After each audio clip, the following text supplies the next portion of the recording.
صلی وسلم دائما ابدا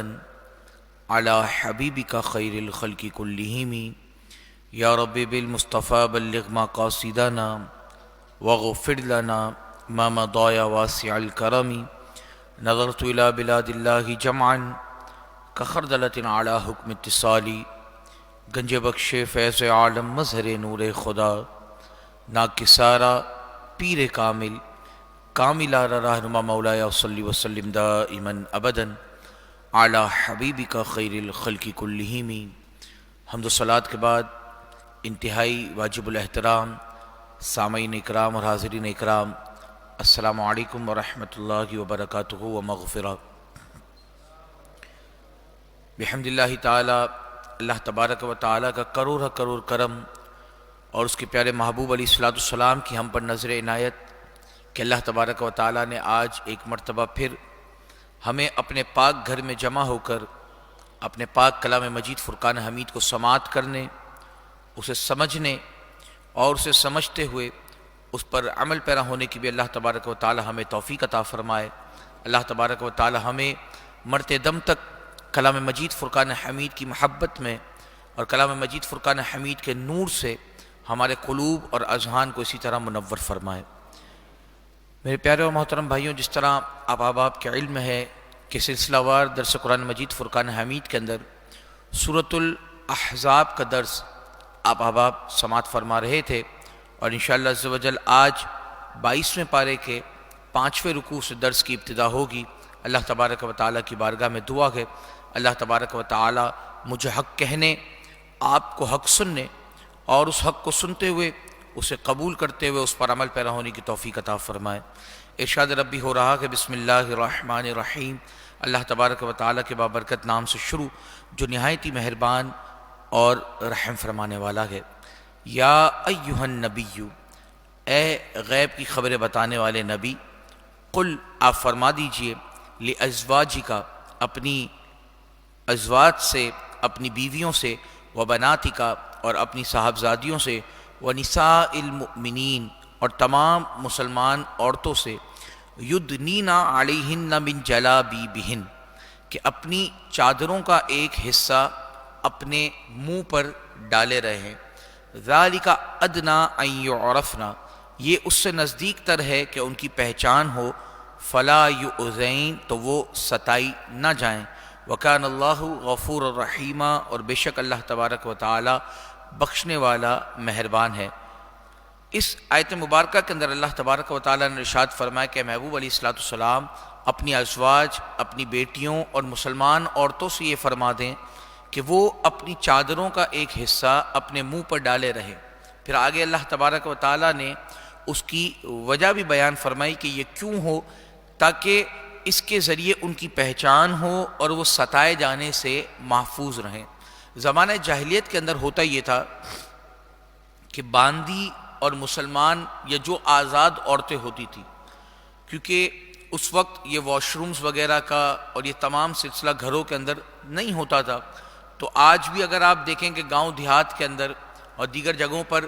جو قضائے حاجت کے لیے جو عورتوں کے جانے کا سلسلہ ہوتا ہے، وہ دن ڈھلنے سے پہلے دن نکلنے سے پہلے وہ اپنی قضائے حاجت سے کسی دور دراز نشیبی علاقے میں جا کر وہ اپنی قضائے حاجت سے فارغ ہو کر ریٹرن اپنے گھروں تک آ جاتی ہیں۔ تو اس دور کے اندر بھی یہ معاملہ ہوتا تھا۔ تو اب جو اوباش قسم کے لڑکے اور نوجوان ہوا کرتے تھے، وہ کیا کرتے تھے کہ وہ نعوذ باللہ من ذالک ان عورتوں کو جا کر کہہ لیجیے کہ ستایا کرتے تھے، تنگ کیا کرتے تھے، کبھی ان پر آوازیں کسا کرتے تھے، کبھی ان پر نعوذ باللہ دست رازی بھی کر دیا کرتے تھے۔ تو اب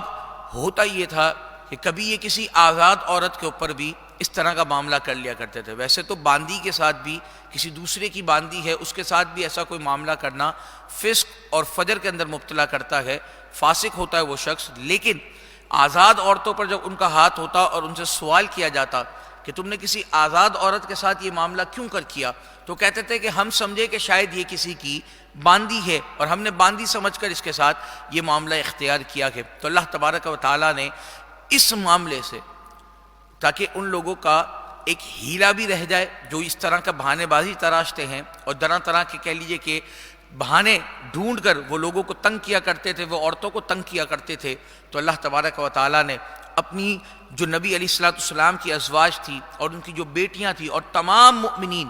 عورتیں جو آزاد تھی ان کے متعلق ارشاد فرمایا گیا کہ آپ جب اپنے گھروں سے باہر نکلیں تو آپ اپنے سر پر ایک چادر لے لیں، اس سے اپنے جسم کو ڈھانپ لیں اور اپنے چہرے کو بھی ڈھانپیں، تاکہ اس سے آپ کا امتیاز ہو جائے، آپ ممتاز ہو جائیں، آپ الگ نظر آئیں کہ یہ جو عورت جا رہی ہے یہ آزاد عورت ہے، یہ کوئی باندھی نہیں ہے، اس کو چھیڑنا یہ کسی گھر کی عزت کے اوپر ہاتھ ڈالنے کے مترادف ہے۔ تو اللہ تبارک و تعالیٰ نے ان کے اس ہیلے کے متعلق اور ان کے اس بہانے کے متعلق نبی علیہ الصلوۃ والسلام کو یہ حکم ارشاد فرمایا کہ آپ اپنی ازواج، اپنی بیٹیوں اور تمام مؤمنین عورتوں کو یہ ارشاد فرمائیں کہ یدنین علیہن من جلابیبہن، کہ وہ اپنی چادروں کا ایک حصہ اپنے منہ پر ڈالے رہیں، کس لیے؟ تاکہ وہ پہچانی جائیں، وہ ممتاز نظر آئیں، فلا یؤذین، اور اس کی سب سے بڑی وجہ یہ ہے کہ انہیں ستایا نہ جائے، وہ کسی قسم کی کہہ لیجیے کہ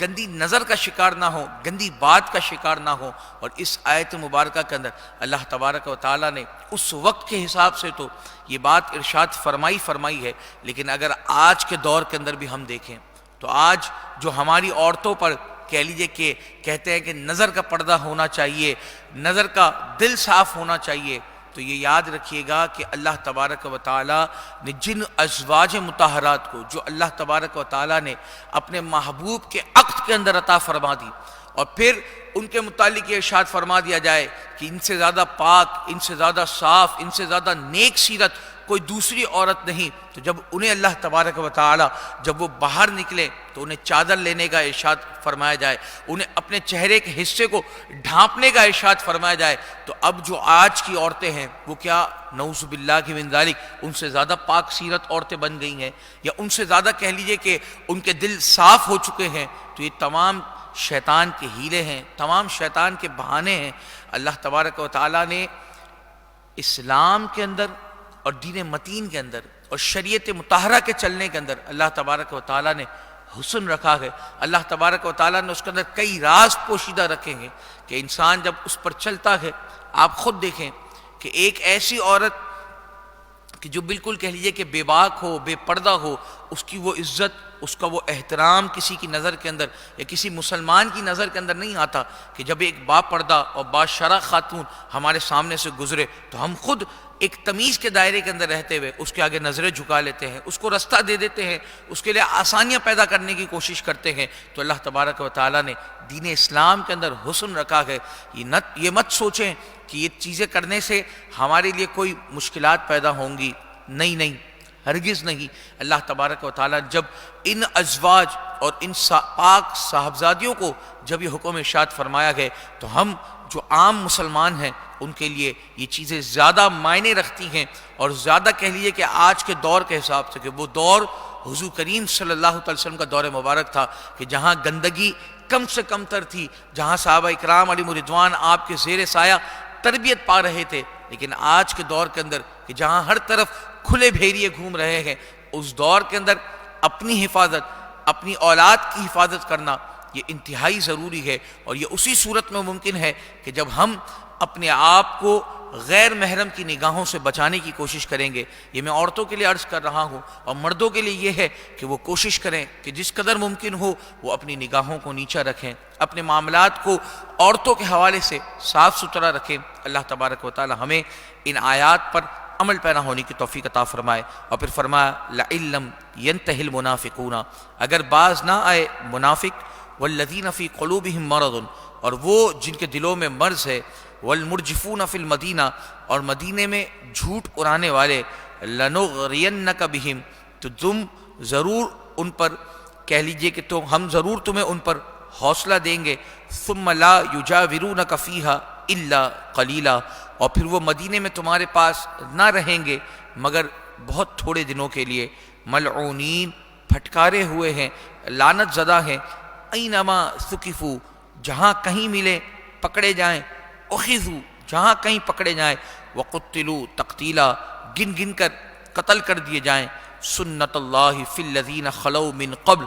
اللہ کا یہی دستور چلا آتا ہے ان لوگوں میں جو پہلے گزر گئے، وَلَن تَجِدَ لِسُنَّتِ اللَّهِ تَبْدِيلًا، اور تم اللہ کا دستور ہرگز بدلتا ہوا نہ پاؤ گے۔ یہاں پر اللہ تبارک و تعالیٰ نے ارشاد فرمایا کہ منافقین اور وہ لوگ جن کے دلوں کے اندر مرض ہے اور مدینہ منورہ کے اندر جھوٹی خبریں اڑانے والے، ان تمام کے متعلق اللہ تبارک و تعالیٰ نے ارشاد فرمایا کہ تمام کے تمام ان کے متعلق اللہ تبارک و تعالیٰ آپ کو حوصلہ عطا فرمائے گا، آپ کو کہہ لیجئے کہ صبر عطا فرمائے گا، اور پھر فرمائے کہ یہ تمام کے تمام مدینے کے اندر نہ رہیں گے مگر بہت تھوڑے دنوں کے لیے، یعنی اللہ تبارک و تعالیٰ انہیں ذلیل و رسوا فرما کر مدینے سے باہر نکال دے گا، جس طرح یہودیوں کے ساتھ معاملہ ہوا اور دیگر لوگوں کے ساتھ جو معاملات ہوئے کہ جو لوگ اللہ تبارک و تعالیٰ کے رسول علیہ السلام کو ایذا دینا چاہتے تھے اور انہیں طرح طرح سے تکلیفیں پہنچانا چاہتے تھے، اللہ تبارک و تعالیٰ نے ان تمام کے تمام کو کہہ لیجیے کہ مدینہ منورہ سے در بدر فرما دیا اور انہیں اس پاک جو بستی تھی اس سے نکال کر دیگر جگہوں پر انہیں کہہ لیجیے کہ رہنے کے مقام دے دیے گئے۔ تو اب اللہ تبارک و تعالیٰ نے یہاں پر یہ ارشاد فرمایا اور پھر فرمایا کہ ملعونین، وہ تمام کے تمام پھٹکارے ہوئے ہیں، تمام کے تمام لعنت زدہ ہیں، جہاں کہیں پائے جائیں، جہاں کہیں آپ انہیں پائیں، وَقُتِّلُوا تَقْتِيلًا، انہیں قتل کر دیا جائے۔ اور فرمایا یہی اللہ تبارک و تعالیٰ کا دستور ہے کہ جب کبھی کفر نے اپنے سر کو اٹھایا اور جب سرکشی حد سے زیادہ بھری تو اللہ تبارک و تعالیٰ نے اس کا قلع قمع فرمایا، اسے دور فرمایا اور اپنے پیاروں کو، اپنے محبوبین کو، اپنے انبیاء کو، اپنے صالحین کو اللہ تبارک و تعالیٰ نے ان پر کہہ لیجئے کہ مکمل طور پر غلبہ عطا فرمایا۔ اور یہی چیز آقا کریم صلی اللہ علیہ وسلم کی حیات مبارکہ کے اندر بھی آپ دیکھتے ہیں کہ جب اللہ تبارک و تعالیٰ کے نبی صلی اللہ علیہ وسلم کو مکہ مکرمہ کے اندر زیادہ تکلیفیں دی گئی، آپ نے مدینہ منورہ کی طرف ہجرت فرمائی، لیکن چند ہی سالوں کے اندر اللہ تبارک و تعالیٰ نے آپ کو مکہ مکرمہ کے اندر فاتح کی صورت کے اندر داخل فرمایا۔ اسی طریقے سے مدینہ منورہ کے اندر جو لوگ اندرونی طور پر سازشیں کیا کرتے تھے، اللہ تبارک و تعالیٰ نے ایک ایک کے چہرے سے نقاب کو اٹھایا، ایک ایک کے چہرے سے اللہ تبارک و تعالیٰ نے کہہ لیجئے کہ اس گندگی کو دور فرما دیا اور اسے اللہ تبارک و تعالیٰ نے مدینہ منورہ سے دور فرما دیا۔ تو یہ اللہ تبارک و تعالیٰ کا دستور ہے کہ جب کبھی کسی نے بھی سرکشی کے اندر اپنی کہہ لیجیے کہ معاملات کو بلند کیا تو اللہ تبارک و تعالیٰ نے اس کے قلع قمع کے لیے اپنے کسی محبوب کو، اپنے کسی نبی کو، اپنے کسی پیارے کو ضرور بھی ضرور بھیجا ہے۔ تو فرمایا وَلَن تَجِدَ لِسُنَّتِ اللَّهِ تَبْدِيلًا، اور تم اللہ کا دستور ہرگز بدلتا ہوا نہ پاؤ گے۔ يَسْأَلُكَ النَّاسُ عَنِ السَّاعَةِ، اور لوگ تم سے قیامت کے بارے میں پوچھتے ہیں۔ قل، اے محبوب فرما دیجئے، انما علمها عند اللہ، کہ اس کا علم تو اللہ ہی کے پاس ہے۔ وما یدریک لعل الساعۃ تکون قریبا، اور تم کیا جانو شاید قیامت تمہارے پاس ہی ہو، قریب ہی ہو، واقع ہونے والی ہو۔ تم سوال تو کر رہے ہو لیکن کیا تم نے اس کے بارے میں کوئی تیاری بھی کی ہے؟ منافقین اور کفار کا یہ شیوا تھا کہ وہ رسول اللہ علیہ السلام کی بارگاہ میں حاضر ہوتے اور طرح طرح کے سوالات کیا کرتے تھے، اور ان سوالات کو کرنے کا مقصد اپنی اصلاح نہ ہوتا تھا بلکہ کسی طریقے سے رسول اللہ علیہ السلام کو نیچا دکھا دیا جائے، نعوذ باللہ من ذالک، انہیں غمگین کر دیا جائے یا مسلمانوں کو کسی طریقے سے شک اور شبہ کے اندر مبتلا کر دیا جائے، یہ ان کے کام ہوا کرتے تھے۔ تو اسی طریقے سے یہ آ کر کئی مقامات پر آپ نے قرآن مجید فرقان حمید کے اندر سنا ہوگا کہ یہ آ کر قیامت کے متعلق سوال کیا کرتے تھے کہ قیامت کب قائم ہوگی۔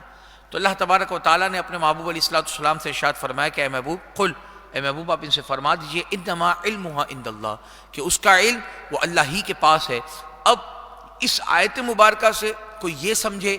کہ اللہ تبارک و تعالیٰ نے اپنے محبوب کو غیب کا علم نہیں دیا تھا، یعنی جو عطا ہی علم ہے، جو عطا ہے اللہ تبارک و تعالیٰ کی طرف سے، تو اگر ہم احادیث طیبہ کا مطالعہ کریں تو اللہ تبارک و تعالیٰ کے محبوب علیہ السلام کئی مقامات پر ہمیں قیامت کا دن بتا چکے، ہمیں قیامت کا کہہ لیجئے کہ وہ تمام نشانیاں جو ہیں جو وقوع پذیر ہوں گی قیامت سے قبل، وہ تمام چیزیں بتا چکے۔ اور آقا کریم صلی اللہ علیہ وسلم ایک مرتبہ قیامت کے وقت کو بھی بتانے کے لیے جب باہر تشریف لائے، لیکن جب مسلمانوں کے آپسی گروہ کو لڑتا اور جھگڑتا دیکھا تو آپ دوبارہ اندر تشریف لے گئے اور آپ نے فرمایا کہ اب اس وقت کو پوشیدہ رکھ دیا گیا ہے۔ تو اس بات سے واضح یہی ہوتا ہے کہ اللہ تبارک و تعالیٰ کے محبوب جانتے تھے کہ قیامت کب آئے گی، لیکن ہر بات کا جواب دے دینا، ہر سوال کا جواب دے دینا، اس کی یہ ضروری نہیں کہ اگر کسی نے کوئی سوال کیا اور اگر آپ اس کا جواب نہ دیں تو آپ اس کو پہچانتے نہیں، آپ اس کے بارے میں جانتے نہیں، بلکہ یہ حکمت ہوتی ہے۔ اس کے متعلق کئی باتیں ہوتی ہیں کہ ہر بندے کو ہر بات کا جواب نہیں دیا جاتا، ہر چیز کا بتایا نہیں جاتا، کہ اگر اس کا مقصد اس کے متعلق پوچھنے کا یہ ہو کہ وہ اپنی اصلاح کرنا چاہتا ہو، وہ اپنے آپ کو سدھارنا چاہتا ہو، وہ اپنے آپ کو بچانا چاہتا ہو، تو پھر تو اسے بتایا بھی جائے۔ لیکن انسان کا آپ حال دیکھیں کہ میں نے یہ بات پہلے بھی عرض کی تھی کہ آج ہمیں قیامت کا پتہ نہیں ہے کہ قیامت کب واقع ہوگی، موت کا پتہ نہیں ہے کہ موت ہمیں کب آئے گی، لیکن اس کے باوجود ہم گناہوں کے اندر مبتلا ہیں، اس کے باوجود ہم اپنی زندگیوں کو گناہوں کے اندر اور غفلت بھری زندگی ہم گزار رہے ہیں۔ تو اب آپ سوچیں کہ اگر انسان کو پتہ چل جائے کہ اس نے 50 سال کے اندر جا کر مرنا ہے، 60 سال کے اندر جا کر مرنا ہے، یا 80 سال کے اندر جا کر مرنا ہے، تو پھر وہ کرے گا کیا؟ وہ 50 سال تک گناہ کرتا رہے گا، آخری کے 10 سال وہ نیکیوں کے اندر گزارے گا۔ اسے معلوم ہے کہ اسے موت کب آنی ہے، تو فرمایا موت اور قیامت کو پوشیدہ اسی لیے رکھا گیا تاکہ انسان اس کے ذریعے اپنی آخرت کی فکر کرے، اپنی قبر کی فکر کرے، اپنے آپ کو بچانے اور اپنے آپ کو سنوارنے کی کوشش کرے۔ تو فرمایا کہ انما علمها عند اللہ، کہ وہ اس کا علم اللہ ہی کے پاس ہے۔ وما یدریک لعل الساعة تکون قریبا، اور تم کیا جانو کہ شاید قیامت تمہارے پاس ہی ہو، قریب ہی ہو۔ ان اللہ لعن الکافرین، بے شک اللہ نے کافروں پر لعنت فرمائی ہے۔ وَأَعَدَّ لَهُمْ سَعِيرًا، اور ان کے لیے بھڑکتی ہوئی آگ تیار کر رکھی ہے۔ خالدین فیہا ابدا، وہ اس میں ہمیشہ ہمیشہ رہیں گے۔ لا یجدون ولیًّا ولا نصیرا، اور نہ اس میں کوئی حمایتی پائیں گے اور نہ ہی کسی کو مددگار پائیں گے۔ یوم تقلب وجوہہم فی النار، جس دن ان کے منہ الٹ الٹ کر آگ میں تلے جائیں گے۔ یوم تقلب وجوہہم فی النار، جس دن ان کے منہوں کو آگ کے اندر الٹ پلٹ کیا جائے گا۔ یقولون، تو وہ کہیں گے یا لیتنا، ہائے افسوس، اطعنا اللہ، کہ ہم نے کسی طرح اللہ کا حکم مانا ہوتا، واطعنا الرسول، اور رسول کا حکم مانا ہوتا، اے کاش ہم نے اللہ اور اس کے رسول کا حکم مانا ہوتا تو آج ہمارے اوپر یہ عذاب کا سلسلہ نہ ہوتا۔ اب یہاں پر فرمایا گیا کہ وجوہہم فی النار، ان کے چہروں کو آگ کے اندر الٹا پلٹا جائے گا۔ تو سوال پیدا ہوتا ہے کہ کیا صرف ان کے چہروں پر عذاب ہو رہا ہوگا، باقی جسم پر عذاب نہیں ہوگا؟ تو فرمایا ان کو پورے جسم پر عذاب ہوگا، ان کے پوری کہہ لیجیے کہ باڈی پر عذاب ہوگا۔ لیکن کیونکہ جو چہرہ ہے وہ جسم کے اندر سب سے زیادہ معزز اور سب سے زیادہ مکرم کہہ لیجیے کہ ایک عضو ہے، چہرے کا جو عضو ہے وہ سب سے زیادہ جو مکرم، اور چہرہ ہے وہ سب سے زیادہ معزز ایک عضو ہے۔ تو فرمایا کہ جب اس کے اوپر اس قدر عذاب ہو رہا ہے تو فرمایا کہ باقی پورے جسم کے اوپر کس قدر عذاب ہوگا۔ تو فرمایا ان کو ڈرانے کے لیے اور ان کو کہہ لیجیے کہ بتانے کے لیے کہ تمہارے سب سے جو معزز جگہ گئے کہ جہاں تم کسی کو ہاتھ بھی نہیں ٹچ کرنے دیتے، اگر کسی کا ہاتھ لگ جائے تو تم اپنی انا پر لے جاتے ہو کہ اس نے میرے منہ پر ہاتھ اٹھایا گیا، اس نے میرے چہرے پر چماٹ مارا گیا یا تماچا مارا گیا۔ تو فرمایا کہ یہ وہی چہرہ ہوگا کل قیامت کے دن، یہ آگ کے اندر جل رہا ہوگا، اور تم کیا کہو گے؟ آگے اللہ نے ان کا قول بھی بتا دیا، یقولون، وہ کہیں گے اطعنا اللہ واطعنا الرسول، کہ اے کاش، یا لیتنا، اے کاش ہم نے اللہ اور اس کے رسول کے حکم کی پیروی کی ہوتی۔ یہ بات یہاں پر کفار کے لیے آ رہی ہے، لیکن اب آپ اور میں بھی سوچیں کہ اگر خدا نہ خواستہ ہماری بدعمالیوں کے سبب، ہماری نافرمانیوں کے سبب اگر ہمیں جہنم کے اندر داخل کیا گیا، اور خدا نہ خواستہ اگر وہاں پر عذاب ہوا، تو ہمارا بھی یہی قول ہوگا کہ اطعنا اللہ، یا لیتنا، اے کاش، اطعنا اللہ واطعنا الرسول، ہم نے اللہ اور اس کے رسول کے حکم کو مانا ہوتا، ہم نے اللہ اور اس کے رسول کی فرما برداری کی ہوتی، تو آج ہم پر یہ عذاب نہ ہوتا۔ اللہ تبارک و تعالیٰ نے قرآن میں ایک ایک چیز کا واضح طور پر بیان کر دیا کہ انسان کو اپنی زندگی کو کس طرح گزارنا ہے، اور اگر وہ اس انداز میں نہیں گزارے گا تو اس کے ساتھ کل قیامت میں کیا کیا معاملات ہونے ہیں، اللہ تبارک و تعالیٰ نے ایک ایک بات واضح طور پر ارشاد فرما دی ہے۔ اور یہاں اسی کا ایک نمونہ پیش کیا جا رہا ہے کہ جب کل قیامت میں ان پر عذاب ہوگا تو ان کا قول کیا ہوگا؟ ان کا قول یہ ہوگا کہ کاش ہم نے دنیا کے اندر اپنی غفلت کی زندگی میں سے چند لمحات اللہ اور اس کے رسول کی اطاعت کے اندر گزارے ہوتے، اور وہ کہیں گے وقالو، اور کہیں گے ربنا، اے ہمارے رب، انا اطعنا سادتنا، کہ ہم نے اپنے سرداروں کی بات مانی، وکبراءنا، اور ہم اپنے بڑوں کے کہنے پر چلے، فاضلونا السبیل، تو انہوں نے ہمیں راہ سے بہکا دیا، ربنا آتہم ضعفین من العذاب، اے ہمارے رب انہیں آگ کا 2 گنا عذاب عطا فرما۔ کہ جن کے کہنے پر ہم چلے، جن کے کہنے پر ہم برباد ہوئے، ان کے لیے کیا دعا کریں گے رب کی بارگاہ میں اب وہ قیامت کے دن کہ ہمارے رب ہم تو برباد ہوئے ہی ہوئے، لیکن جنہوں نے ہمیں برباد کیا انہیں 2 گنا عذاب عطا فرما، وَلْعَنْهُمْ لَعْنًا كَبِيرًا، اور ان پر بڑی لعنت فرما اور انہیں قیامت کے دن لعنت کے اندر مبتلا فرما۔ اللہ تبارک و تعالیٰ نے جو معاملات یہاں پر ارشاد فرمائے، اللہ تبارک و تعالیٰ کی بارگاہ میں دعا ہے کہ اللہ تبارک و تعالیٰ ہمیں اللہ اور اس کے رسول کی پیروی کرنے کی اور ان کا حکم ماننے کی توفیق عطا فرمائے، اور اللہ تبارک و تعالیٰ ہمیں جہنم کے عذاب سے محفوظ فرمائے، آگ کے عذاب سے محفوظ فرمائے، اپنی قبر و آخرت کو اچھا اور بہتر بنانے کی توفیق عطا فرمائے۔ مل کر پڑھ لیجئے مولایا صل من ابدا علی حبیبک خیر لیہم هو الحبیب الذی ترجى شفاعته لكل هول من الأهوال مقتحم مولاي صل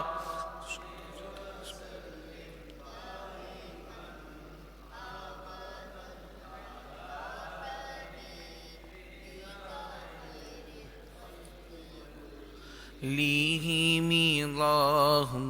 صلی وسلم وبارک علیہ۔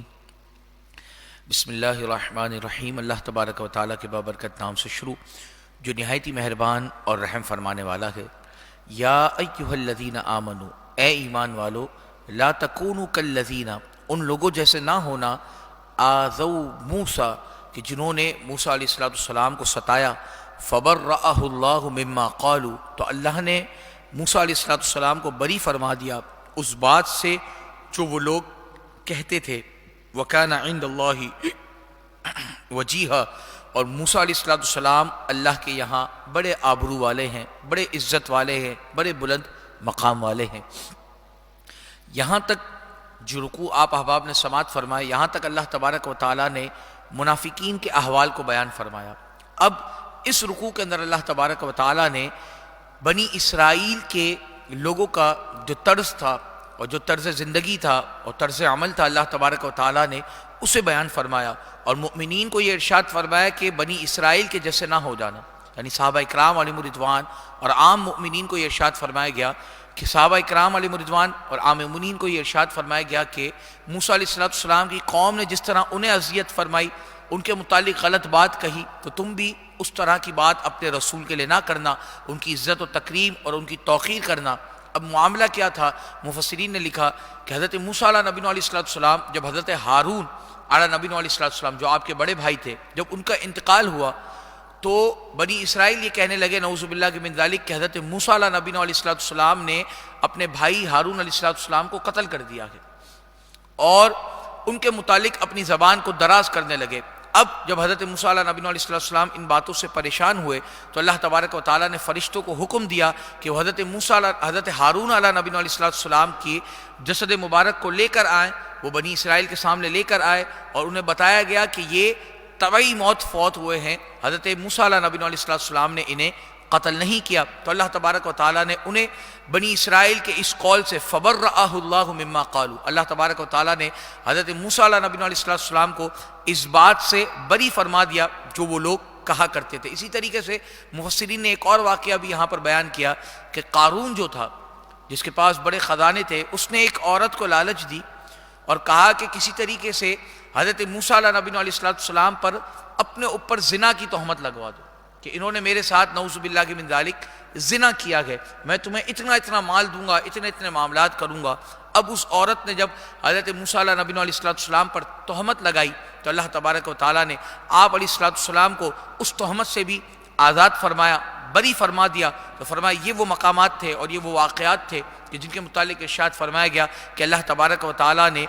آپ علیہ السلام کو ان کی غلط بات اور جو وہ ایذا دیا کرتے تھے، جو وہ غلط بات کیا کرتے تھے، اللہ تبارک و تعالیٰ نے حضرت موسیٰ علیہ نبی علیہ السلام کو ان تمام باتوں سے بری فرمایا اور ان تمام چیزوں سے بری فرمایا۔ اسی طریقے سے ایک اور بات بھی یہاں پر ارشاد فرمائی گئی کہ حضرت موسیٰ علیہ نبی علیہ السلام، کیونکہ بنی اسرائیل کی عادت تھی کہ وہ تمام لوگ ایک جگہ پر جمع ہو کر ایک ساتھ نہایا کرتے تھے، یعنی پردے کا کوئی اہتمام نہیں ہوتا تھا، پردے کا کوئی خاص خیال نہیں ہوتا تھا۔ حضرت موسیٰ علیہ نبی علیہ السلام اللہ تبارک و تعالیٰ کے برگزیدہ بندے تھے، پاک ہستی تھے، آپ اس معاملے کے اندر ان کا ساتھ نہ دیتے اور آپ تنہائی کے اندر جا کر، الگ جا کر کہہ لیجیے کہ غسل فرمایا کرتے تھے۔ تو اب لوگوں نے اس کے متعلق بھی یہ بات مشہور کر دی کہ نعوذ باللہ کی من ذالک، آپ کو کوئی ایسی بیماری ہے یا آپ کو برس وغیرہ کی بیماری ہے جس کی وجہ سے آپ ہمارے سامنے یا ہمارے ساتھ نہیں نہاتے بلکہ تنہائی میں جا کر نہاتے ہیں۔ تو اللہ تبارک و تعالیٰ نے ایک دن ایسا ہوا کہ حضرت موسیٰ علیہ نبی علیہ السلام آپ غسل فرما رہے تھے اور آپ نے اپنے جو کپڑے تھے، تہبند یا جو بھی چیز وہ پہنی تھی، باقی جو کپڑے تھے وہ آپ نے پتھر پر رکھے تھے۔ اب وہ پتھر اللہ تبارک و تعالیٰ کے حکم سے آپ کے کپڑے لے کر دوڑنا شروع ہو گیا، بھاگنا شروع ہو گیا۔ حضرت موسیٰ علیہ نبی علیہ السلام اس کے پیچھے پیچھے بھاگنے لگے اپنے کپڑوں کے لیے۔ تو اب بنی اسرائیل کے دور سے جب وہ گزرے، یعنی اس محلے سے، تو اللہ تبارک و تعالیٰ نے تمام لوگوں کو دکھا دیا کہ حضرت موسیٰ علیہ نبی علیہ السلام کو جو جسم مبارک ہے، یعنی ستر کے علاوہ جو جگہ ہے، وہ تمام کی تمام کہہ کہ کسی بھی قسم کی بیماری سے اور کسی بھی قسم کے معاملے سے پاک ہے۔ تو یہ بات بھی اللہ تبارک و تعالیٰ نے ارشاد فرمائی کہ فَبَرَّأَهُ اللَّهُ مِمَّا قَالُوا، کہ جو لوگ حضرت موسیٰ علیہ نبی علیہ السلام کے بارے میں کہتے تھے، اللہ تبارک و تعالیٰ نے حضرت موسیٰ علیہ نبی علیہ السلام کو اس سے بری فرما دیا۔ بنی اسرائیل نے دیکھ لیا کہ کسی قسم کی کوئی بیماری اور کسی قسم کا کوئی ایسا معاملہ نہیں ہے، تو فرمایا وَكَانَ عِندَ اللَّهِ وَجِيهًا، اور موسیٰ علیہ نبی علیہ السلام اللہ کے یہاں بڑے آبرو والے ہیں۔ یا ایھا الذین آمنوا اتقوا اللہ، اے ایمان والو اللہ سے ڈرو، وقولوا قولا سدیدا، اور ہمیشہ سیدھی بات کہو، یصلح لکم اعمالکم، تمہارے اعمال تمہارے لیے سوار دیے جائیں گے، ویغفر لکم ذنوبکم، اور تمہارے گناہ بخش دیے جائیں گے، ومن یطع اللہ ورسولہ، اور جو کوئی اللہ اور اس کے رسول کی فرما برداری کرے گا، فقد فاز فوزا عظیما، تو اس نے بہت بڑی کامیابی حاصل کر لی، اس نے بہت بڑی کامیابی پائی۔ آج ہم کامیابی کے پیچھے بھاگتے ہیں، سکسیس، اور ہم بڑے بڑے موٹیویشنل اسپیکرز کو سنتے ہیں کہ ہم سکسیس کس طرح حاصل کر سکتے ہیں، ہم کامیابی کس طرح حاصل کر سکتے ہیں۔ قرآن مجید فرقان حمید نے اس کا بڑا آسان اور بڑا کہہ لیجئے کہ چھوٹا سا نسخہ ہم تمام مسلمانوں کو عطا فرما دیا ہے، اور وہ اس آیت مبارکہ کے اندر پوشیدہ ہے کہ وَمَن يُطِعِ اللَّهَ وَرَسُولَهُ، کہ جو کوئی اللہ اور اس کے رسول کی فرما برداری کرے، اللہ کی فرما برداری کرنی ہے، اس کے رسول کی فرما برداری کرنی ہے، اس کا صلہ کیا ملے گا، اس کا عنصر ہمیں کیا ملے گا؟ فرمایا فقد فاز فوزا عظیما، تحقیق اس نے سب سے بڑی کامیابی پا لی۔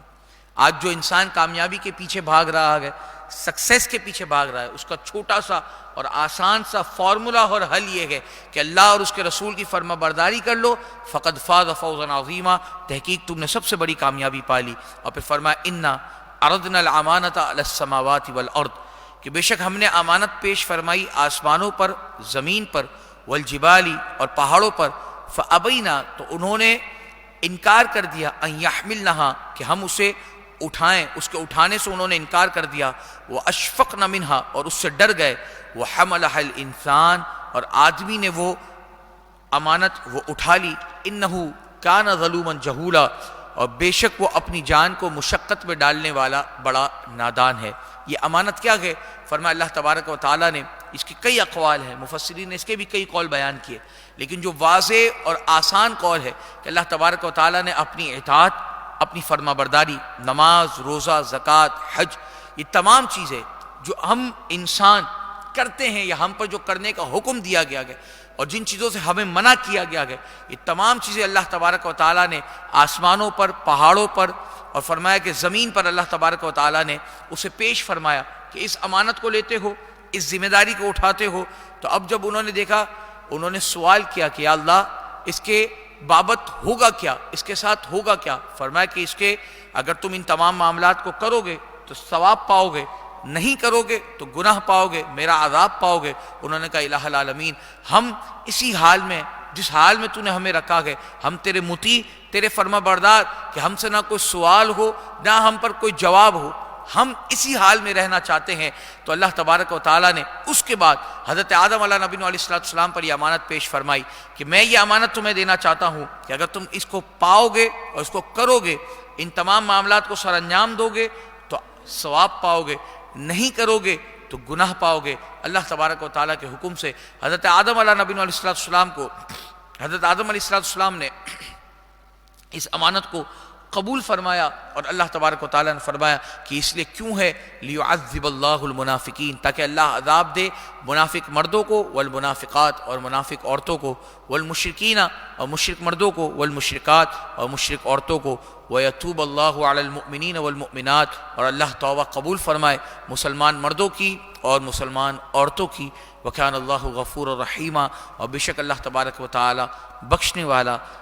مہربان ہے۔ یہاں اللہ تبارک و تعالیٰ کے حکم سے الحمدللہ سورہ احزاب مکمل ہوئی۔ اللہ تبارک و تعالیٰ کی بارگاہ میں دعا ہے کہ اللہ تبارک و تعالیٰ نے اس رکوع کے اندر جس امانت کا تذکرہ فرمایا، اور جو امانت ہم حضرت انسان پر اللہ تبارک و تعالیٰ نے عطا فرمائی ہے، اللہ تبارک و تعالیٰ اس پر ہمیں مکمل طور پر عمل پیرا ہونے کی توفیق عطا فرمائے۔ اور اللہ تبارک و تعالیٰ جو کامیابی کا راز اللہ تبارک و تعالیٰ نے اس رکوع کے اندر ہمیں بتایا کہ اللہ اور اس کے رسول کی فرما برداری کے اندر کامیابی کا راز پوشیدہ ہے، اللہ تبارک و تعالیٰ ہمیں اپنے محبوب علیہ السلام اور اپنی اطاعت اور اس کی فرما برداری کرنے کی توفیق عطا فرمائے۔ مل کر پڑھ لیجئے مولایا صلی وسلم ابدا علی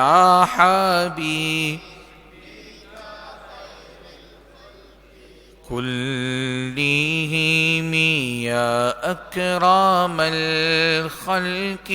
مالي من ألوذ به سواك عند حلول حادث العمم مولاي صل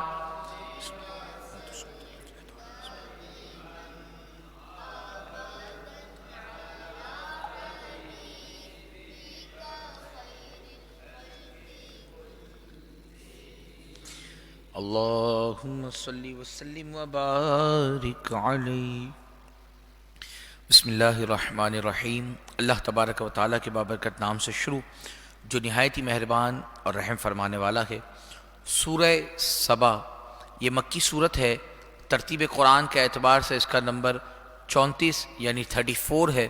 اور نزول قرآن کے اعتبار سے اس کا نمبر 58 یعنی 58 ہے۔ اس میں 54 آیتیں 54 آیتیں ہیں اور 6 رکوع ہیں۔ ارشاد ربی ہو رہا ہے الحمدللہ الذی،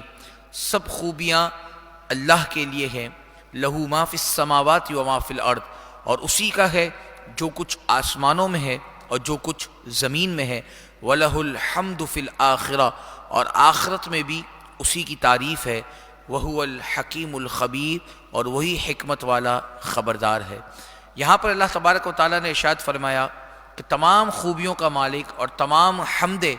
وہ اسی کی ہیں کہ جس کا آسمان میں جو کچھ ہے اور جو کچھ زمینوں میں ہے، جس کا ہے اسی کے لیے تمام خوبیاں ہیں۔ یہاں مفسرین نے پھر ارشاد فرمایا وَلَهُ الْحَمْدُ فِي الْآخِرَةِ، اور آخرت میں بھی اسی کی تعریف ہے۔ فرمایا اس کے کیا معنی ہے؟ فرمایا کہ اس دنیا کے اندر انسان کو شکر اور حمد بجا لانا یہ واجب ہے کہ وہ اللہ تبارک و تعالیٰ کی حمد کرے، اللہ تبارک و تعالیٰ کا شکر بجا لائے، اور جیسا اللہ تبارک و تعالیٰ نے اسے رکھا ہے اس پر صبر کرے، یہ انسان پر واجب ہے۔ لیکن آخرت کے اندر اس کو حمد کرنا یا اس کی تعریف کرنا یہ اس پر واجب نہیں ہے۔ یہ اللہ تبارک و تعالیٰ نے فرمایا، مفسرین نے لکھا کہ آخرت میں حمد کس طرح ہوگی کہ انسان آخرت میں حمد اس طرح کرے گا جس طرح انسان اس دنیا کے اندر سانس لیتا ہے۔ جسے سانس کو لینے کے لیے یا سانس لینے کے لیے اسے کسی چیز کی ضرورت نہیں ہے، سوچنا نہیں پڑتا، وہ یہ نہیں کرتا کہ یار میں سوچوں گا تو سانس لوں گا۔ یعنی حمد دنیا کے اندر ایسی ہے کہ وہ سوچتا ہے کہ میں اللہ کا شکر ادا کروں، میں اللہ کی حمد بیان کروں۔ لیکن فرمایا آخرت میں اس کی حمد کیا ہوگی کہ جیسے انسان کو سانس آتی ہے نا، اسی طریقے سے انسان آخرت کے اندر اللہ تبارک و تعالیٰ کی حمد بیان کیا کرے۔ لیکن فرمایا کہ اس دنیا کے اندر حمد کرنا یہ واجب ہے، آخرت میں حمد کرنا یہ واجب نہیں ہے۔ وہاں اللہ تبارک و تعالیٰ اپنے کرم سے حمد کا یہ سلسلہ کر دے گا کہ انسان سانس لے گا اور وہ اللہ تبارک و تعالیٰ کی حمد اور تسبیح بیان فرمائے گا، وہ اللہ تبارک و تعالیٰ کا شکر ادا فرمائے گا۔ اور یہاں پر یہ بات بھی یاد رکھیے کہ اللہ تبارک و تعالیٰ کی حمد یہ ہر صورت میں ہر جگہ پر اٹھتے بیٹھتے، خود قرآن میں ارشاد فرمایا گیا کہ جب تمہیں وقت ملے، جیسا تمہیں وقت ملے، اٹھتے بیٹھتے چلتے پھرتے اللہ تبارک و تعالیٰ کی حمد اور تسبیح بیان کرو۔ تو کوشش کیا کیجئے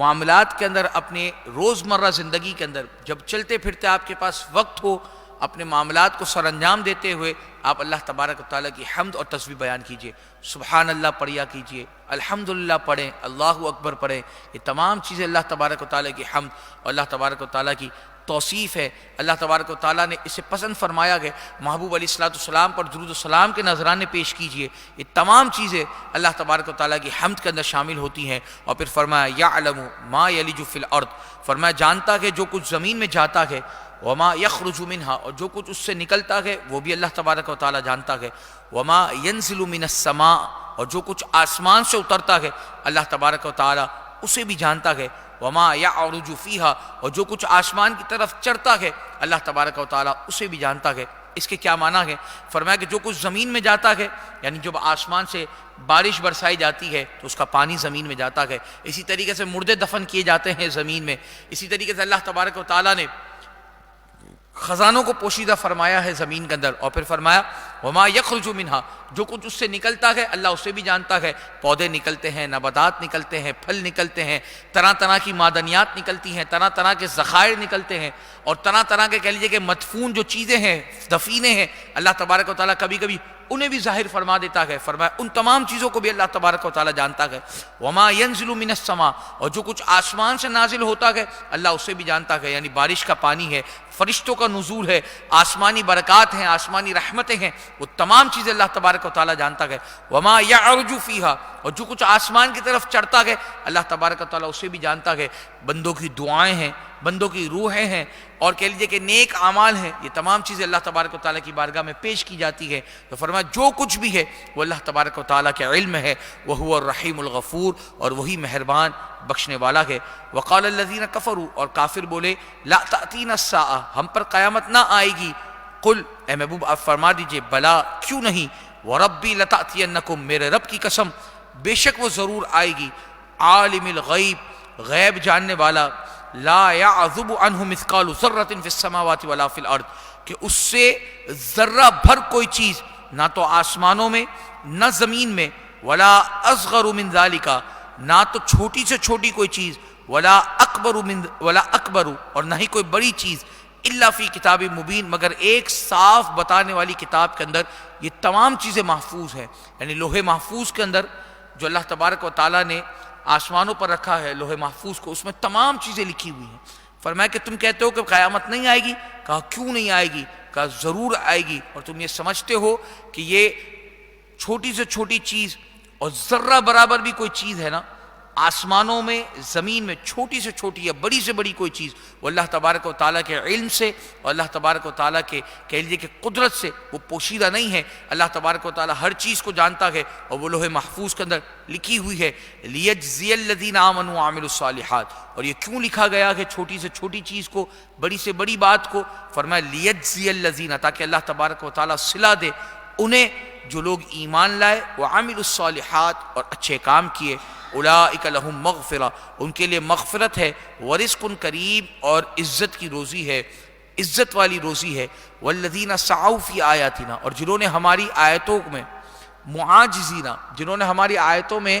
ہرانے کی کوشش کی، یعنی اسے بدلنے کی کوشش کی یا اس کے اندر بحث کرنے کی کوشش کی، اولئک لہم عذاب من رجز علیم، ان کے لیے سخت دردناک عذاب ہے۔ وَيَرَى الَّذِينَ أُوتُوا الْعِلْمَ الَّذِينَ أُنزِلَ إِلَيْكَ مِن رَبِّكَ هُوَ الْحَقُّ، اور فرمایا جنہیں علم ملا وہ جانتے ہیں کہ جو کچھ تمہارے رب کی طرف سے اترا ہے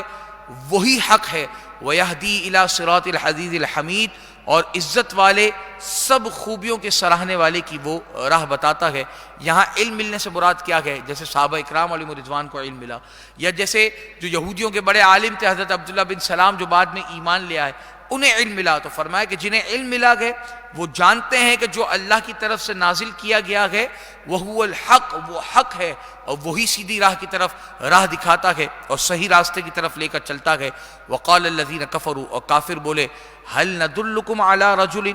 کیا تمہیں ہم ایسا مرد بتائیں یُنَبِّئُکُمْ اِذَا مُزِّقْتُمْ کُلَّ مُمَزَّقٍ،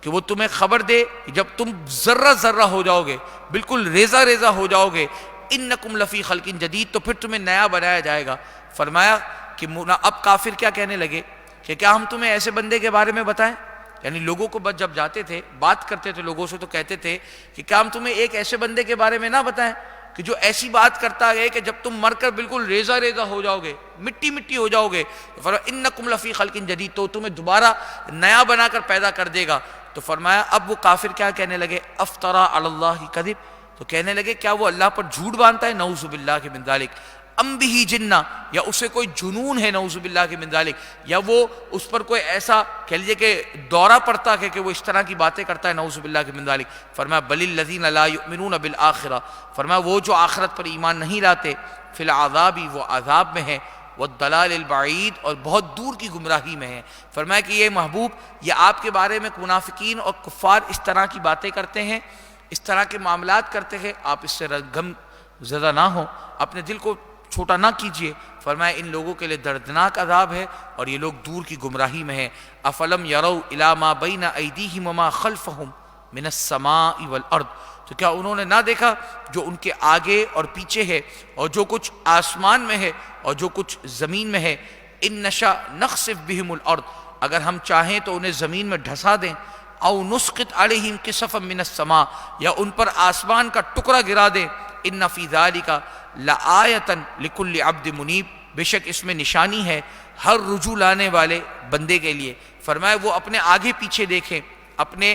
آسمان اور زمین کے اندر دیکھیں تو انہیں نشانیاں ملیں گی، انہیں ہر طرح کی نشانیاں مل جائیں گی، اور وہ جان جائیں گے کہ جو رب تعالیٰ ایک مرتبہ بنا کر مارنے پر قدرت رکھتا ہے، جس نے نیا بنایا ہے جب تمہارا وجود ہی نہیں تھا، تم موجود ہی نہیں تھے، جب وہ تمہیں بنانے پر قادر ہے، جب تم ایک مرتبہ بن کر ختم ہو گئے تو پھر اس کو بنانا کون سا مشکل کام ہے؟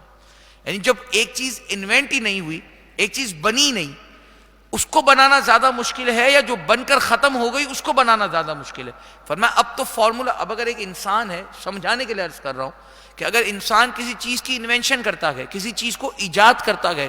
تو فرمایا وہ ایجاد کرنا زیادہ مشکل ہے یا وہ ایجاد کرنے کے بعد اس جیسی دوسری چیز بنانا زیادہ مشکل ہے؟ فرمایا جائے گا آپ بھی سمجھدار ہیں، آپ بھی کہیں گے کہ جو چیز ایجاد کی گئی ہے اس میں ریسرچ ہے، اس میں سالوں کی محنت ہے، اس میں سالوں کا کمال ہے، اس کے بعد جا کر وہ چیز ایجاد ہوئی، اس کے بعد جا کر وہ انوینٹ ہوئی، اب اس کے جیسی دوسری بنانا منٹوں کا کام ہے، چند منٹوں کا، کیونکہ ہمیں فارمولا پتہ ہے، ہمیں اس کی اصل پتہ ہے، ہمیں اس کے اندر کیا کمپوننٹس جانے ہیں، اس کے اندر کون سی چیزیں جانی ہیں، وہ تمام چیزیں ہمیں معلوم ہیں۔ تو بلا تشبیہ بلا مثال اللہ تبارک و تعالی جب پہلی مرتبہ بنانے پر قادر ہے، جب تمہیں پہلی مرتبہ بنا دیا تو اب جب تم ریزہ ریزہ ہو گئے، تم ختم ہو گئے، تو اب اسے دوسری مرتبہ بنانا کون سا مشکل ہے؟ تو اللہ تبارک و تعالی نے یہاں پر یہی بات ارشاد فرمائی کہ ہر رجوع لانے والے بندے کے لیے اس میں نشانیاں ہیں، اگر وہ آسمان میں دیکھ لے، وہ زمین میں دیکھ لے، اپنے آگے پیچھے دیکھ لے، اپنے آگے پیچھے کے معاملات کو دیکھ لے، فرمایا ہر چیز کے اندر اللہ تبارک و تعالیٰ نے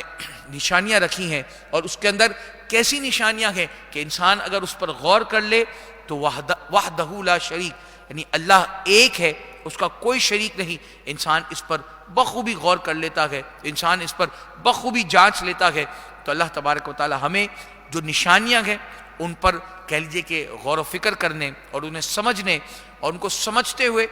اس پر جو اس نشانیوں سے ہمارے لیے سبق نکلتا ہے، اللہ تبارک و تعالیٰ اس پر عمل پیرا ہونے کی توفیق عطا فرمائے۔ مل کر پڑھ لیجئے مولایا صل سلم دائما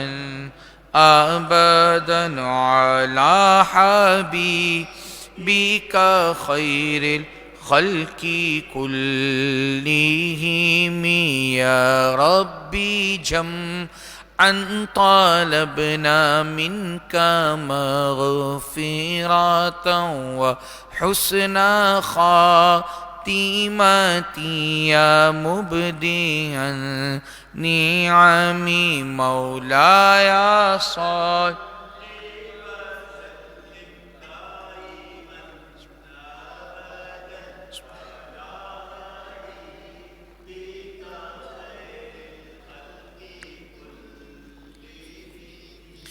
اللہم صلی وسلم وبارک علیہ۔ بسم اللہ الرحمن الرحیم۔ اللہ تبارک و تعالیٰ کے بابرکت نام سے شروع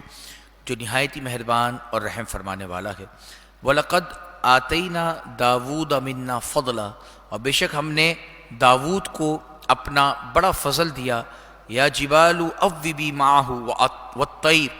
اور اے پہاڑوں اس کے ساتھ اللہ کی طرف رجوع کرو، اور اے پرندوں اس کے ساتھ اللہ کی طرف رجوع کرو۔ وَأَلَنَّا لَهُ الْحَدِيدَ، اور ہم نے اس کے لیے لوہے کو نرم کر دیا۔ حضرت داؤد علیہ نبی علیہ السلام کو جو فضل اللہ تبارک و تعالیٰ کی طرف سے بیان ہوا وہ تین ہیں کہ اللہ تبارک و تعالیٰ نے حضرت داؤد علیہ السلام کو اپنی طرف سے بڑا فضل دیا۔ دوسرا یہ کہ پہاڑوں اور پرندوں کو حضرت داؤد علیہ السلام کے ساتھ تسبیح کرنے کا حکم دیا، اور تیسرا یہ کہ حضرت داؤد علیہ السلام کے لیے لوہے کو نرم فرما دیا گیا۔ اب یہاں پر اللہ تبارک و تعالیٰ نے حضرت داؤد علیہ نبی علیہ السلام کے لیے فرمایا کہ آپ بڑے خوش الحان تھے، یعنی جس طرح آج ہم کسی اچھے قاری کی قرات کو سنتے ہیں تو ہم مبہوت ہو جاتے ہیں، ہم تھوڑی دیر کے لیے کھو جاتے ہیں۔ اگر دل انسان کا روشن ہو اور دل کے اندر محبت قرآن موجود ہو تو انسان جب اچھی آواز میں قرآن سنتا ہے تو وہ اس کے اندر کھو جاتا ہے، وہ تھوڑی دیر کے لیے دنیا و مافیہا سے بے خبر ہو جاتا ہے، اسے معلوم نہیں چلتا کہ اس کے ارد گرد اڑوس پڑوس میں کیا معاملات چل رہے ہیں، بلکہ وہ اس تلاوت کے اندر، وہ قرآن کی محبت میں، قرآن کی حلاوت کے اندر گم ہو جاتا ہے۔ تو فرمایا اسی طریقے سے حضرت داؤد علیہ نبی علیہ السلام کو اللہ تبارک و تعالیٰ نے اس قدر خوش الحان فرمایا تھا کہ جب وہ زبور کی تلاوت کیا کرتے تھے تو فرمایا پہاڑ آپ کی تسبیح، آپ کے ساتھ تسبیح کرنے لگتے تھے، اڑتے ہوئے پرندے رک جایا کرتے تھے اور رک کر آپ کی تسبیح اور آپ کے ساتھ کہہ لیجئے کہ زبور کی تلاوت کو ایک طریقے سے آپ کے ساتھ وہ کہہ لیجئے کہ انجوائے کیا کرتے تھے، وہ سنا کرتے تھے، اور اس کے ساتھ آپ کے ساتھ ساتھ وہ تسبیح کیا کرتے تھے۔ اور پھر فرمایا کہ حضرت داؤد علیہ نبی علیہ السلام کے ہاتھ میں لوہے کو نرم کر دیا گیا تھا کہ آپ جب لوہے کو اپنے ہاتھ میں لیا کرتے تھے تو وہ موم کی طرح، اور جس طرح گوندا ہوا آٹا ہوتا ہے اس طرح ہو جایا کرتا تھا کہ آپ اس کو جو شیپ دینا چاہتے تھے اللہ تبارک و تعالیٰ کے حکم سے آپ اسے وہ شیپ دے دیا کرتے تھے، یعنی آپ کو اس کو آگ میں ڈالنے کی یا چوٹ مارنے کی ضرورت نہ پیش آتی تھی، بلکہ وہ آپ کے ہاتھ میں آتے ہی اتنا موم ہو جایا کرتا تھا کہ آپ اسے جس طرح کی شکل و صورت دینا چاہتے تھے آپ اسے وہ شکل و صورت دے کر اس طرح کا بنا لیا کرتے تھے۔ اب فرمایا مفسرین لکھتے ہیں اس کے تحت جو واقعہ ہے کہ یہ لوہے کو نرم کرنے کا جو واقعہ ہے یہ کس طرح آپ کو یہ جو صنعت ہے، آپ کو یہ جو کمال ہے کس طرح عطا ہوا۔ تو فرمایا کہ جب آپ بنی اسرائیل کے بادشاہ بنے تو اب آپ علیہ السلام کی عادت مبارکہ تھی کہ آپ بھیس بدل کر، یعنی اپنے آپ کو کوئی پہچان نہ سکے، آپ اس حالت میں رعایا کے پاس جاتے اور اپنے متعلق سوال کیا کرتے تھے تاکہ لوگوں کی جو کنڈیشنز ہیں، لوگوں کے جو معاملات ہیں وہ پتہ چل سکے کہ وہ حضرت داؤد علیہ نبی علیہ السلام کے بارے میں کیا سوچتے ہیں۔ اور یہی چیز انبیاء اکرام علیہ السلام، یہی چیز حضور علیہ السلام کے جو پیارے صحابہ اکرام ہیں ان کے متعلق بھی آپ پڑھیں گے، حضرت عمر فاروق رضی اللہ تعالیٰ کے متعلق کہ آپ رات کو نکلا کرتے تھے اور اپنی رعایا کی خبر گیری کیا کرتے تھے کہ میری رعایا کس حال میں ہے۔ تو فرمایا حضرت داؤد علیہ نبی علیہ السلام اسی طرح سے نکلے۔ اب جس سے سوال کرتے کہ داؤد کو کس طرح کا پاتے ہو، یہ جو تمہارا بادشاہ ہے یہ کس طرح کا ہے، ہر شخص آپ کی تعریف کیا کرتا تھا، ہر شخص آپ کے متعلق اچھے کلمات کہتا تھا۔ آپ ریٹرن ہونے لگے، اس میں ایک شخص جسے اللہ تبارک و تعالیٰ نے فرشتہ تھا اور ایک شخص کی صورت کے اندر وہ نمودار ہوا، وہاں پر آپ نے اس سے استفسار کیا کہ داؤد کو کیسا پاتے ہو، داؤد کیسا شخص ہے، کیسا بادشاہ ہے۔ کہا کہ اس کی تمام باتیں بڑی زبردست ہیں، ایک خصلت جو اس کے اندر پائی جاتی ہے اگر وہ نہ ہو تو بہت بہتر ہو جائے، بہت اچھا ہو جائے۔ کہا کہ وہ کیا بات ہے، وہ کیا معاملہ ہے؟ کہا کہ وہ بیت المال سے اپنے اور اپنے اہل و عیال کے لیے کہہ لیجیے کہ ایک وظیفہ لیتا ہے، ایک مقرر کردہ وظیفہ لیتا ہے۔ حالانکہ بادشاہ وقت کو یہ چیز جائز ہے، اگر وہ مسلمانوں کا امیر ہے تو وہ مسلمانوں کی جو امیری کر رہا ہے اس کے لیے یہ بات جائز ہے کہ وہ معاش کے چکر میں نہ پڑے بلکہ بیت المال سے اپنے لیے ایک آسان اور مقرر کردہ وظیفہ لے لے تاکہ وہ مسلمانوں کی جو خیر خواہی ہے اور مسلمانوں کے جو معاملات ہیں اس کے اندر اچھے انداز کے اندر وہ معاملہ کر سکے۔ لیکن اللہ تبارک و تعالیٰ کے جتنے قریبی بندے ہوتے ہیں اللہ تبارک و تعالیٰ ان کے لیے جو جائز باتیں بھی ہیں نا ان کے اندر بھی امتحان رکھتا ہے، ان کے اندر بھی ان کے لیے آزمائشیں ہوتی ہیں۔ اب فرمایا گیا کہ جب انہوں نے یہ بات سنی کہ میں بیت المال سے مال لیتا ہوں، اگر یہ نہ ہو تو بڑا اچھا ہو جائے۔ تو اب انہوں نے اللہ کی بارگاہ میں عرض کی کہ الہ العالمین مجھے کوئی ایسا کہہ لیجیے کہ ہنر عطا فرما کہ جس کے ذریعے سے میں اپنے لیے ذریعہ معاش اور ذریعہ معاش کے لیے آسانیاں پیدا کر سکوں۔ تو اللہ تبارک و تعالیٰ نے آپ کے ہاتھ میں لوہے کو نرم فرما دیا اور فرمایا کہ آپ اس سے زرہ بنائیے، اس سے لوہے کی چیزیں بنائیے اور اس کو بیچیے اور اپنے اہل و عیال کا خرچ پورا کیجیے۔ آپ زرہ بنایا کرتے تھے، وہ زرہ 4000 درہم کے اندر فروخت ہوتی تھی اور اس کے ذریعے سے آپ اپنے اہل و عیال اور اپنا خرچ پورا کیا کرتے تھے۔ اور جو بیت المال سے آپ جو ایک وظیفہ لے رہے تھے آپ نے اسے روک دیا۔ تو یہ اللہ کے پیاروں کی کہہ لیجیے کہ نشانی ہوا کرتی تھی کہ جس کے بارے میں کسی طریقے سے، حالانکہ یہ بات وہ نہیں تھی، ایک عام بندے نے کہی تھی، اللہ نے آپ کو حکم نہیں دیا تھا کہ آپ بیت المال سے وظیفہ لینا روک دیں۔ ایک عام بندے نے ایک نارمل سی بات کی کہ اگر یہ نہ ہو تو داؤد علیہ السلام اور زیادہ بہترین ہو جائیں گے۔ تو آپ نے لوگوں کی نظر میں اور اللہ تبارک و تعالیٰ کی خوشنودی حاصل کرنے کے لیے اس چیز کے اوپر بھی نظر رکھی کہ میں لوگوں کے جو معاملات ہیں، جو لوگ میرے بارے میں سوچتے ہیں، جو لوگ میرے بارے میں کہتے ہیں، میں اس پر پورا اتروں اور اللہ تبارک و تعالیٰ کو کسی طریقے سے راضی رکھوں۔ تو اللہ تبارک و تعالیٰ نے آپ کے ہاتھ میں اس طریقے سے کہہ لیجیے کہ لوہے کو نرم فرما دیا تھا اور آپ اس کے ذریعے سے اپنے کہہ لیجیے کہ جو روزمرہ معاملات تھے آپ ان کو سر انجام دیا کرتے تھے۔ پھر فرمایا ان اعمل سابغات، کہ فرمایا کہ وسیع زرے بنائیں، وقدر فی السردی، اور بنانے کے انداز میں اس کا لحاظ رکھا جائے کہ تاکہ ایک صحیح طور پر بنے، ہر چیز کا لحاظ ہو، اس کا گولائی کتنی رکھنی ہے، اس کے ہاتھ کیا ہے، وہ تمام چیزیں اللہ تبارک و تعالیٰ نے آپ کو سکھا دی۔ وَعَمَلُوا صَالِحًا، اور تم سب نیکی کرو، انی بما تعملون بصیر، بے شک میں تمہارے کام دیکھ رہا ہوں۔ یہاں پر فرمایا گیا کہ ہم نے انہیں زرہ بنانے کا فن دیا، اور جو سب سے پہلے لوہے کے ذریعے جو زرہ بنائی گئی ہے وہ حضرت داؤد علیہ السلام نے بنائی ہے۔ جو زریں بنتی ہیں جو جنگی لباس کے طور پر پہنی جاتی ہیں، فرمایا سب سے پہلے لوہے کے ذریعے سے زرہ بنانے والی جو شخصیت ہے وہ حضرت داؤد نبی علیہ السلام ہے۔ اور پھر فرمایا گیا کہ تم اس کے ذریعے سے ایک تمام چیزیں اس طرح کی جو سکھائی گئی حضرت داؤد علیہ السلام کو، تو فرمایا کہ اپنی ہاتھ کی جو کمائی ہے اس سے بہتر کوئی کمائی نہیں۔ اور اسی کے متعلق حضور علیہ السلام نے ارشاد فرمایا کہ حضرت مقدام رضی اللہ تعالیٰ عنہ سے روایت ہے، رسول کریم صلی اللہ علیہ وسلم نے ارشاد فرمایا کسی نے ہرگز اس سے بہتر کھانا نہیں کھایا جو وہ اپنے ہاتھ کی کمائی سے کھائے، اور بے شک اللہ تعالیٰ کے نبی حضرت داؤد علیہ السلام اپنے ہاتھ کی کمائی سے کھایا کرتے تھے۔ اسی طریقے سے حضرت مقدام رضی اللہ تعالیٰ عنہ سے روایت ہے کہ رسول مکرم صلی اللہ علیہ وسلم نے ارشاد فرمایا آدمی کی اس سے بہتر کوئی کمائی نہیں جو وہ اپنے ہاتھ سے کام کر کر کمائے، اور وہ جو کچھ اپنی ذات، اپنے اہل خانہ، اپنی اولاد اور اپنے خادم پر خرچ کرتا ہے وہ صدقہ ہے۔ فرمایا کہ انسان جو کچھ کما رہا ہے اگر وہ حق حلال ہے اور اپنے ہاتھ کی کمائی ہے، فرمایا اب وہ جو کچھ اپنے اہل و عیال پر خرچ کر رہا ہے اسے صدقے کا ثواب مل رہا ہے، اس کے لیے نامہ اعمال کے اندر صدقے کا ثواب لکھا جا رہا ہے۔ تو فرمایا کہ اپنے ہاتھ کی کمائی یہ اللہ تبارک و تعالیٰ کو بڑی پسندیدہ ہے، اور بلا وجہ اور بلا عذر شرعی سوال کرنا اور مانگنا یہ تو ویسے ہی دین اسلام کے اندر بڑی کہہ لیجئے کہ اس کی مخالفت کی گئی ہے اور اسے ناپسند کیا گیا ہے۔ اور پھر فرمایا گیا ولی سلیمان الریح غدوها شہر ورواها شہر، اور سلیمان علیہ السلام کے بس میں ہوا کر دی کہ اس کی صبح کی منزل 1 مہینے کی راہ اور شام کی منزل 1 مہینے کی راہ ہے۔ فرمایا کہ حضرت سلیمان علیہ السلام جو حضرت داؤد نبی علیہ السلام کے بیٹے ہیں، فرمایا کہ اب ان کے فضائل بیان کیے جا رہے ہیں کہ حضرت سلیمان علیہ السلام جب صبح کو چلتے تھے تو شام تک وہ 1 مہینے کی مسافت سفر کر لیا کرتے تھے۔ یعنی اگر کوئی ایک تیز رفتار گھوڑا چلے تو جو وہ 1 مہینے کے اندر چلے گا، حضرت سلیمان علیہ نبی علیہ السلام اللہ تبارک و تعالیٰ نے آپ کے بس میں ہوا کر دی تھی، ہوا آپ کو اس تیزی کے ساتھ لے جایا کرتی تھی کہ وہ 1 مہینے کی مسافت آپ صبح سے لے کر شام تک مقرر کر لیا کرتے تھے، اور شام سے لے کر رات تک جب آپ چلتے تھے تو 1 مہینے کی اور مسافت آپ طے کر لیا کرتے تھے۔ تو فرمایا یہ اللہ تبارک و تعالیٰ نے آپ کے لیے فضائل بیان کیے، اور فرمایا وَأَسَلْنَا لَهُ عَيْنَ الْقِطْرِ، اور ہم نے اس کے لیے پگھلے ہوئے تانبے کا چشمہ بہایا۔ جس طرح حضرت داؤد علیہ نبی علیہ السلام کے لیے لوہا نرم کر دیا گیا، اس طریقے سے حضرت سلیمان علیہ نبی علیہ السلام کے لیے تانبے کا جو تھا وہ چشمہ بہایا گیا۔ اور پھر فرمایا وَمِنَ الْجِنِّ مَن يَعْمَلُ بَيْنَ يَدَيْهِ بِإِذْنِ رَبِّ، اور جنوں میں سے جو اس کے آگے کام کرتے تھے اس کے رب کے حکم سے، یعنی آپ کو جنوں کے اوپر بھی دسترس دی گئی، ہوا پر، پانی پر،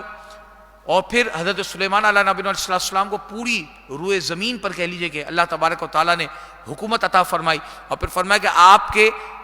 دست قدرت میں جنوں کو بھی دیا گیا کہ جن بھی آپ کے انڈر رہ کر، آپ کے ماتحت رہ کر کام کیا کرتے تھے۔ وَمَن يَزِغْ مِنْهُمْ عَنْ أَمْرِنَا، اور فرمایا جو ان میں سے ہمارے حکم سے پھرے، نُذِقْهُ مِنْ عَذَابِ السَّعِيرِ، تو ہم اسے بھڑکتی ہوئی آگ کے اندر آگ کا عذاب چکھائیں گے۔ يَعْمَلُونَ لَهُ مَا يَشَاءُ مِن مَحَارِيبَ، اس کے لیے بناتے ہیں جو وہ چاہتا ہے، اونچے اونچے محل، وتماثیل، اور تصویریں، وجفان، اور بڑے بڑے حوض، کالجواب وقدور الراسیات، اور فرمایا کہ بڑے بڑے حوض کہ ان کے برابر کے بالکل لگن اور لنگردار دیگیں۔ اعملوا آل داود شکرا، اے داود علیہ السلام کی آل اس پر شکر کرو۔ فرمایا کہ اللہ تبارک و تعالیٰ نے ان جنوں کے ذریعے سے کیا کیا کام لیا حضرت سلیمان نے، فرمایا کہ بڑے بڑے اونچے اونچے محل تعمیر فرمائے گئے، اور وہ تصویریں بنایا کرتے تھے۔ حضرت سلیمان علیہ نبی علیہ السلام کی شریعت کے اندر تصویر بنانا وہ جائز تھا، تو آپ وہ تصویریں بنایا کیا کرتے تھے۔ وجفان کالجواب وقدور الراسیات، اور بڑے بڑے حوض، فرمایا حوض کتنے بڑے بڑے تھے کہ 1000 افراد اس ایک حوض پر بیٹھ سکتے تھے آسانی کے ساتھ۔ اور پھر فرمایا وقدور الراسیات، کہ فرمایا کہ بڑی بڑی لنگردار دیگیں کہ جن کے اندر کئی ہزار لوگوں کا کھانا بن سکتا تھا، وہ اللہ تبارک و تعالیٰ کے نبی نے ان جنوں سے تعمیل فرمائی، اور فرمایا اعملوا آل داود شکرا، اے داود علیہ السلام کی آل و اولاد اس پر شکر کرو۔ وقلیل من عبادی الشکور، اور میرے بہت ہی کم بندے ہیں جو شکر والے ہیں۔ فلما قضینا علیہ الموت، اور پھر جب ہم نے حضرت سلیمان علیہ السلام پر موت کا حکم بھیجا، ما دلہم علی موتہ الا دابۃ الارض، تو جنوں کو ان کی موت کے متعلق نہ بتایا گیا مگر زمین کی دیمک نے، تأکل من سأتہ، جب اس کی دیمک نے اس کا عصا کھایا، فلما خر، اور پھر جب سلیمان علیہ السلام تبینت الجن، پھر جب سلیمان علیہ السلام زمین پر تشریف لے آئے تو جنوں پر یہ حقیقت کھل گئی کہ وہ وفات پا گئے ہیں۔ لو کانوا یعملون الغیب، اور جنوں پر یہ حقیقت بھی کھل گئی کہ اگر وہ غیب کو جانتے ہوتے، ما لبثوا فی العذاب المہین، تو اس خواری کے عذاب کے اندر وہ نہ ہوتے۔ اس کا کیا معنی ہے؟ فرمایا کہ حضرت سلیمان علیہ نبی علیہ السلام کے دور کے اندر یہ بات مشہور تھی کہ جو جن ہیں وہ غیب کی خبروں کے بارے میں جانتے ہیں، اور جنوں کو بھی یہ اپنے بارے میں یہ تھا کہ ہم غیب کی خبریں جانتے ہیں، ہم غیب کے بارے میں جانتے ہیں۔ اب حضرت سلیمان علیہ نبی علیہ السلام، حضرت داؤد علیہ السلام نے جہاں حضرت موسیٰ علیہ نبی علیہ السلام نے اپنا خیمہ باندھا تھا، وہاں پر آپ نے بیت المقدس جو مسجد ہے اس کی تعمیر کے لیے حکم ارشاد فرمایا، اور جب آپ کی وفات کا وقت قریب آیا تو آپ نے حضرت سلیمان علیہ نبی علیہ السلام کو یہ حکم ارشاد فرمایا کہ اس کی آگے کی جو تکمیل اور تعمیر ہے وہ تم نے مکمل کرنی ہے۔ حضرت سلیمان علیہ نبی علیہ السلام نے اس کام کے لیے دیو ہیکل جو جن تھے انہیں لگا دیا کہ وہ اس کی تعمیر کے اندر مبتلا رہیں۔ اب جب وہ تعمیر کر رہے تھے، اور جن کی ایک خاصیت ہے کہ جب تک اس کا جو کہہ لیجیے کہ مالک ہے وہ زندہ ہے یا وہ ایکٹیو ہے، تب تک وہ اس کے ماتحت رہتے ہیں۔ جیسے ہی وہ وفات پا جائے یا وہ ایکٹیو نہ رہے تو وہ اس کے ماتحت نہیں رہتے، بلکہ وہ دوبارہ اپنی سرکشی کے اندر اور اپنے دیگر معاملات کے اندر مبتلا ہو جاتے ہیں۔ اب جب حضرت سلیمان علیہ نبی علیہ السلام پر کہہ لیجیے کہ یہ حکم آیا کہ آپ کو اب موت کا پروانہ عطا کیا جائے گا، آپ کو اجل آنی ہے، تو آپ نے فرمایا کہ الہ العالمین، یہ بات کہ میں وفات پا گیا ہوں اس چیز کی خبر جنوں پر نہ ہو، یعنی یہ جن اس بارے میں مطلع نہ ہو، تاکہ جو کام چل رہا ہے بیت المقدس کی تعمیر کا یہ اسی طریقے سے زور و شور کے ساتھ جاری رہے۔ اللہ تبارک و تعالیٰ نے آپ کی اس دعا کو اور اس عرض کو قبول فرمایا، اور آپ ایک عصا کے سہارے ٹیک لگا کر کھڑے ہو گئے۔ اب آپ پر موت کو طاری فرما دیا گیا، اور اب جن کیا سمجھنے لگے کہ کیونکہ حضرت سلیمان علیہ نبی علیہ السلام کئی مہینے تک اور کئی دنوں تک اللہ تبارک و تعالیٰ کی عبادت کے اندر مشغول رہتے تھے، تو وہ سمجھنے لگے کہ آپ علیہ السلام اللہ تبارک و تعالیٰ کی عبادت کے اندر مشغول ہیں، اور وہ اپنے کام کے اندر لگے رہے، جو کام ان کی تعمیر کا سلسلہ تھا اس میں لگے رہے۔ اب جب وہ تعمیر مکمل ہوئی تو اللہ تبارک و تعالیٰ نے دیمک کو حکم دیا کہ وہ حضرت سلیمان علیہ نبی علیہ السلام کی عصا کو کھائے، کیونکہ دیمک کا کام ہے لکڑی کو وہ چاٹ جاتی ہے۔ اب جب اس نے دیمک نے اس لکڑی کو کھانا شروع کیا اور جب وہ اس ٹیک سے ہٹی اور جب حضرت سلیمان علیہ نبینا علیہ السلام زمین پر تشریف لے آئے تو اب جنوں پر یہ حقیقت کھلی کہ حضرت سلیمان علیہ نبینا علیہ السلام تو وفات پا گئے تھے اور ہم یہ سمجھ رہے تھے کہ آپ ابھی تک زندہ ہیں، تو اس کا مطلب یہ ہوا کہ ہم غیب کی خبریں نہیں جانتے، ہمیں غیب کا کوئی علم نہیں۔ اگر ہمیں پتہ ہوتا تو ہم اتنے دنوں تک یہ خواری کا یعنی ان کے متعلق ان کی زبان کے متعلق کہ ہم یہ جو خواری کا عذاب برداشت کر رہے تھے، ہم یہ جو بیت المقدس کی تعمیر کے اندر لگے ہوئے تھے، ہم اس کو چھوڑ دیتے، ہم اس کے اندر لگتے ہی نہیں۔ تو فرمایا کہ یہ تمام معاملہ تھا حضرت سلیمان علیہ نبینا علیہ السلام کو۔ اور یہاں ایک اور بات ہمیں پتہ چل رہی ہے کہ فرمایا مفسرین نے کہ 1 سال تک حضرت سلیمان علیہ نبینا علیہ السلام اسی حالت کے اندر کھڑے رہے، یعنی عصا کے سہارے ٹیک لگا کر کھڑے رہے۔ اس سے ہمیں کیا پتہ چل رہا ہے؟ جو آج لوگ بکواس کرتے ہیں نا کہ نعوذ باللہ کی من ذالک نبی قبر میں جا کر یا اندر دفن ہونے کے بعد مٹی کے اندر مل گئے، نعوذ باللہ کی من ذالک، تو فرمایا اللہ تبارک و تعالیٰ اپنے پیاروں کے جسموں کو کس طرح سلامت رکھتا ہے کہ 1 سال تک اس عصا کے اندر دیمک لگ گئی لیکن حضرت سلیمان علیہ نبینا علیہ السلام کے جسم کے اندر معمولی سی بھی رد و بدل نہیں۔ حالانکہ انسان اگر وفات پا جائے تو چند دن بھی اگر اس کو رکھا جائے اور اگر وہ نیک نہیں ہے، باقی اللہ تبارک و تعالیٰ جس کی حفاظت فرمائے الا ماشاء اللہ، لیکن انسان کا جو ایک اسلوب ہے، انسان کی جو طبیعت ہے، انسان کی جو فطرت ہے کہ وہ چند دنوں کے اندر 2 سے 3 دن کے اندر انسان پھٹ جاتا ہے، اس کا پیٹ پھول کر پھٹ جاتا ہے۔ زیادہ دن آپ کسی میت کو نہیں رکھ سکتے الا ماشاءاللہ۔ اور دور حاضر کی اگر آپ مثال دیکھیں تو علامہ خادم حسین رضوی رحمۃ اللہ تعالیٰ علیہ کہ 72 گھنٹے تک آپ رحمۃ اللہ تعالیٰ علیہ کا جسد مبارک کھلا رکھا گیا، بالکل کھلا،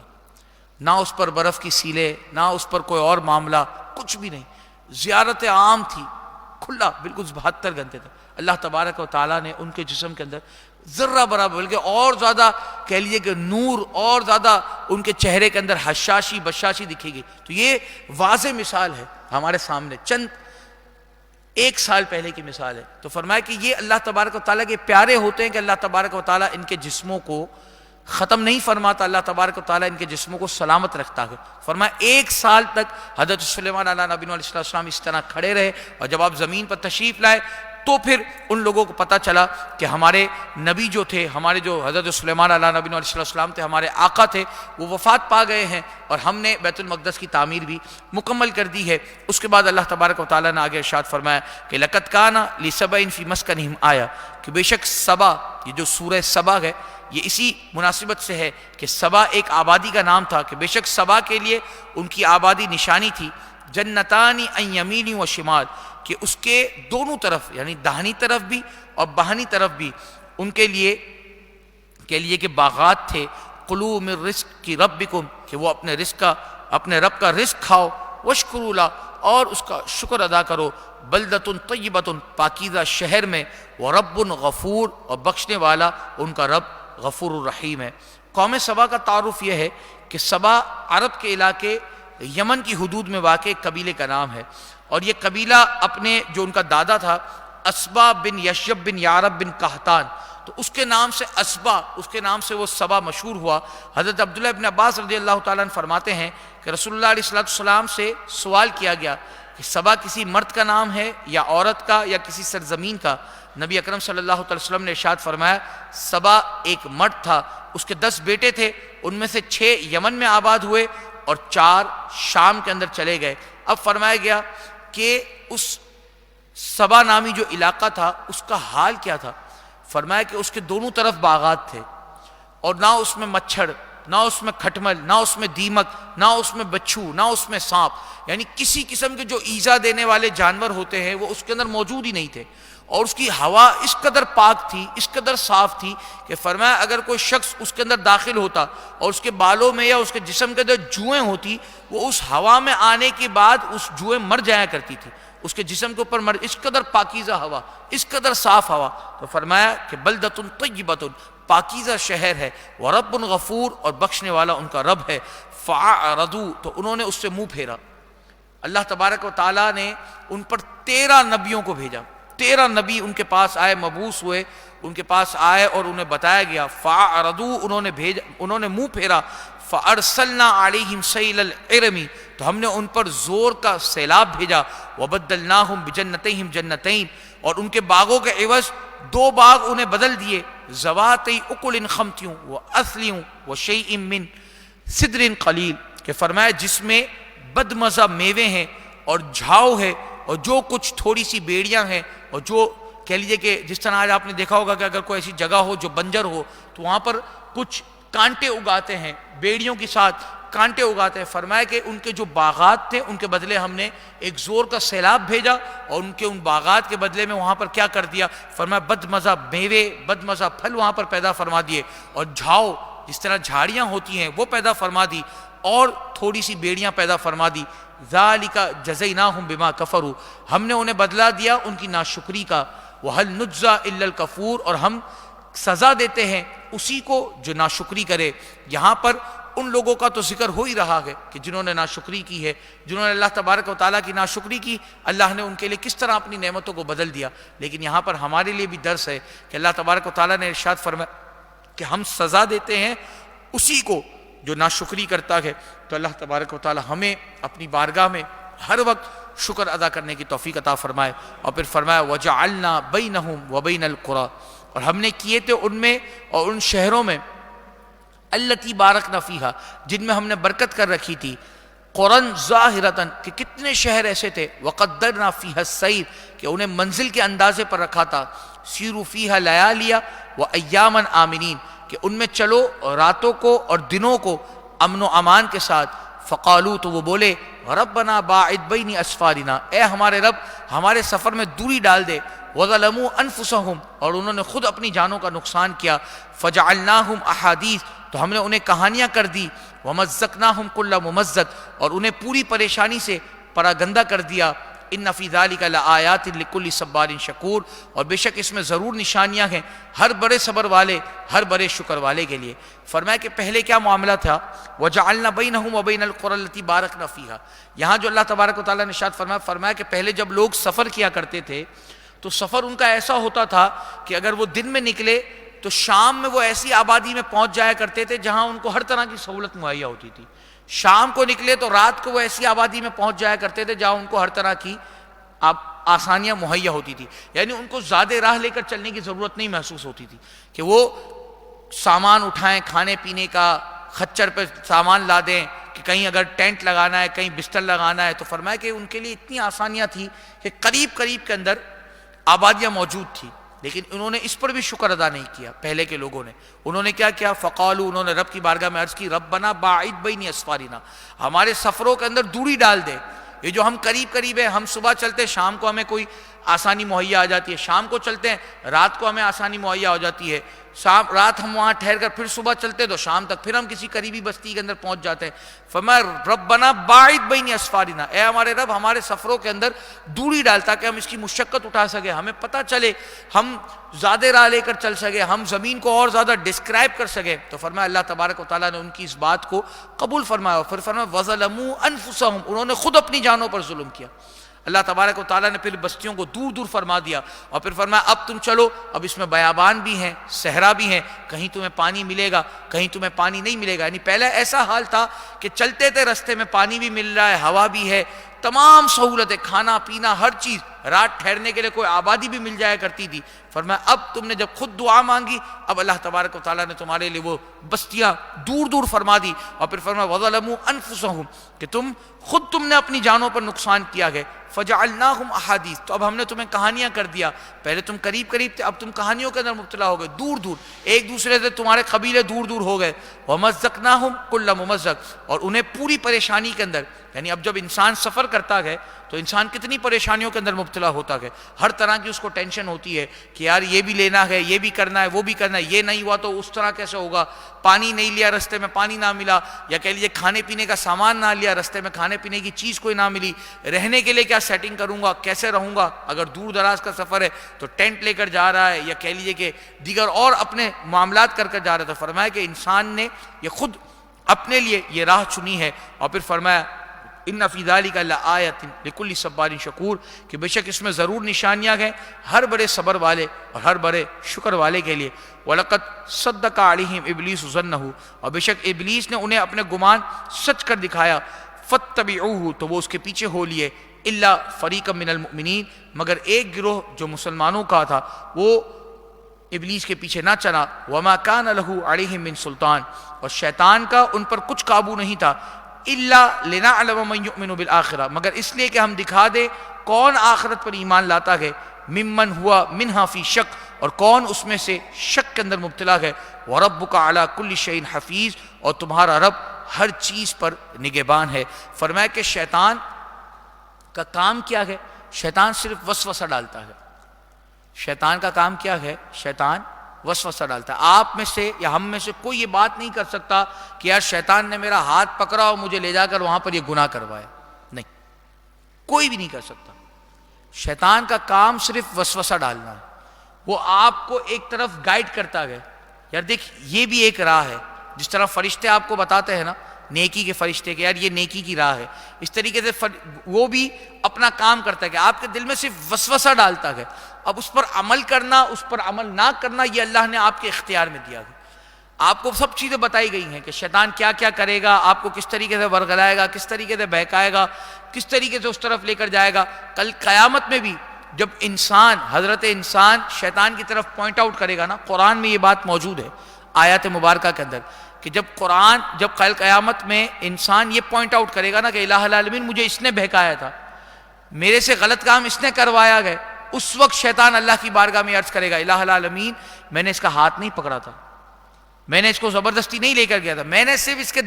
دل میں وسوسہ ڈالا تھا، میں نے اس کو صرف ایک خیال دیا تھا، میں نے صرف اس کو ایک بات بتائی تھی، اس بات پر عمل کرنے والا، اس بات کو کرنے والا، اس بات سے لذت حاصل کرنے والا، چاہے چند لمحوں کی لذت ہو وہ دنیاوی، وہ تمام چیزیں کرنے والا یہ خود ہے۔ الہ العالمین اس پر عذاب فرما، اس پر وہ گناہ کا جو سلسلہ ہے وہ اس پر جاری فرما۔ شیطان اس دن اپنے ہاتھ جھاڑ لے گا۔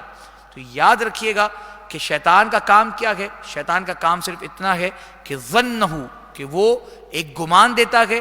اب تم اس کو سچا مان کر اس کے پیچھے اگر چل پڑے تو پھر وہ تمہاری لاپرواہی ہے اور تمہارا نقصان ہے۔ الا فریق من المؤمنین لیکن مؤمنین کے کچھ گروہ ایسے ہیں جس سے اللہ تبارک و تعالیٰ انہیں محفوظ رکھ لیتا ہے۔ تو اللہ تبارک و تعالیٰ ہمیں بھی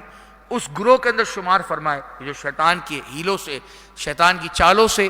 محفوظ رہتے ہیں۔ اللہ تبارک و تعالیٰ ہمیں اپنے برگزیدہ بندوں کی راہ پر چلنے کی توفیق عطا فرمائے، اور یہ تمام دعائیں اللہ تبارک و تعالیٰ ہم تمام کے حق میں قبول و مقبول فرمائے۔ مل کر پڑھ لیجئے مولایا صل ابدا علی حبیبک خیر الخلق کلہم یا ربی بالمصطفى بلغ مقاصدنا واغفر لنا ما مضى يا واسع الكرم مولاي صل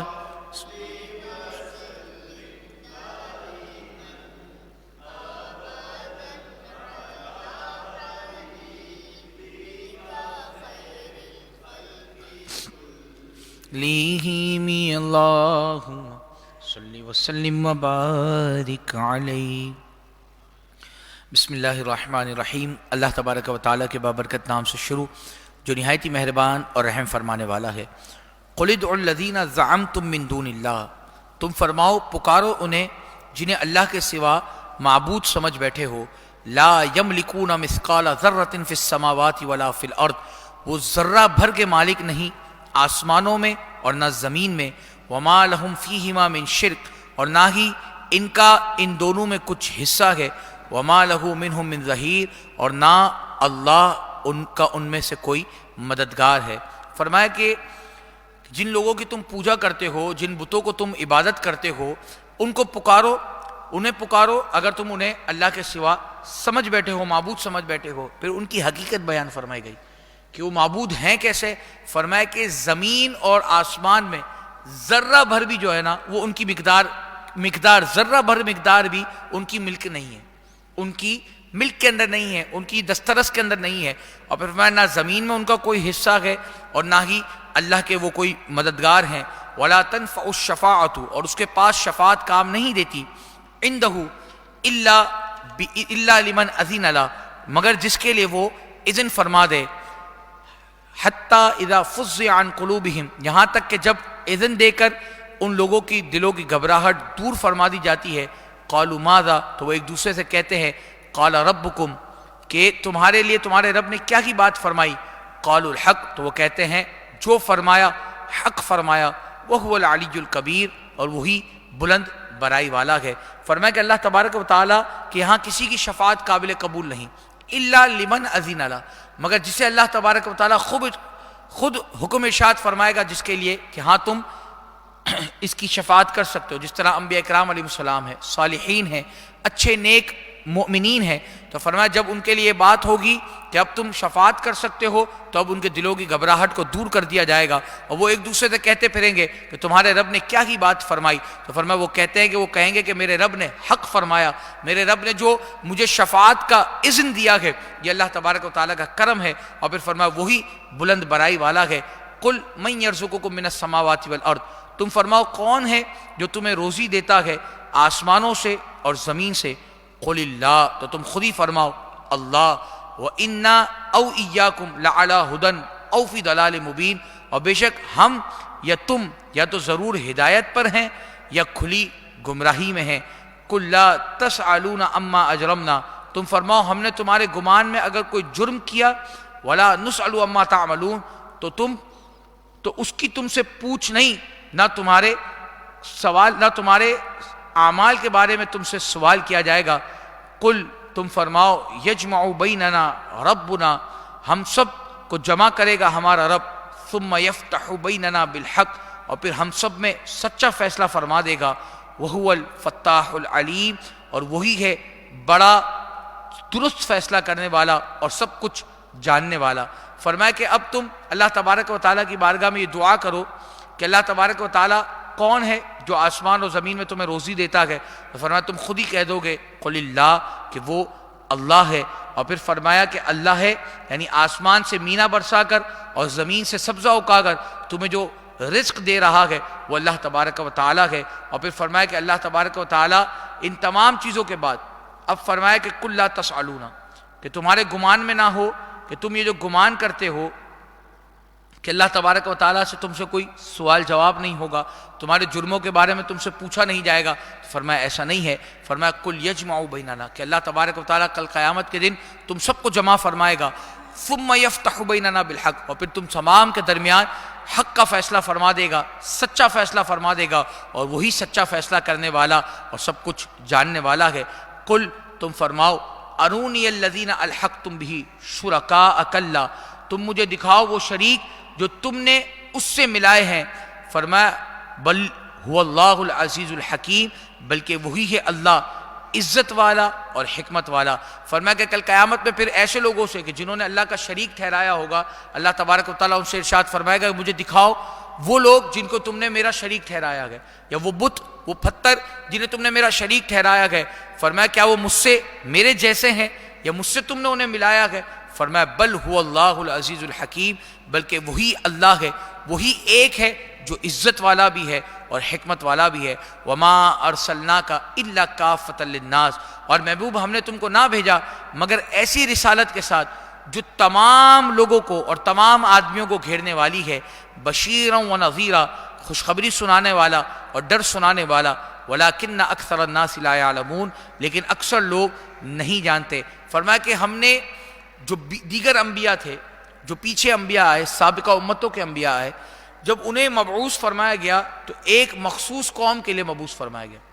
یعنی ایک مخصوص علاقے کے لیے، ایک مخصوص قوم کے لیے۔ لیکن فرمایا کہ جب رحمت للعالمین صلی اللہ تعالی وسلم کو مبعوث فرمانے کی باری آئی تو فرمایا وما ارسلناک، محبوب ہم نے آپ کو نہیں مبعوث فرمایا الا کافۃ للناس، تمام آدمیوں کے لیے، تمام روئے زمین کے لیے، قیامت تک جتنے بھی لوگ آئیں گے اور روئے زمین پر جتنے بھی لوگ موجود ہیں، فرمایا تمام لوگوں کے لیے آپ کو نبی بنا کر بھیجا گیا، تمام لوگوں کے لیے آپ کو رسول بنا کر بھیجا گیا، اور کس حال میں کہ بشیرا و نذیرا، کہ آپ خوشخبری سناتے ہیں، آپ ڈر سناتے ہیں، ولکن اکثر الناس لا یعلمون، لیکن بہت سے لوگ اس بارے میں نہیں جانتے۔ ویقولون، اور وہ کہتے ہیں متی ھذا الوعد، وہ وعدہ کب آئے گا، ان کنتم صادقین، اگر تم سچے ہو، یعنی قیامت کب آئے گی، اگر تم سچے ہو تو بتاؤ قیامت کب آئے گی۔ قل، اے محبوب آپ فرما دیجئے، لکم میعاد، اس کے لیے ایک میعاد، ایک ایسے دن کا وعدہ ہے،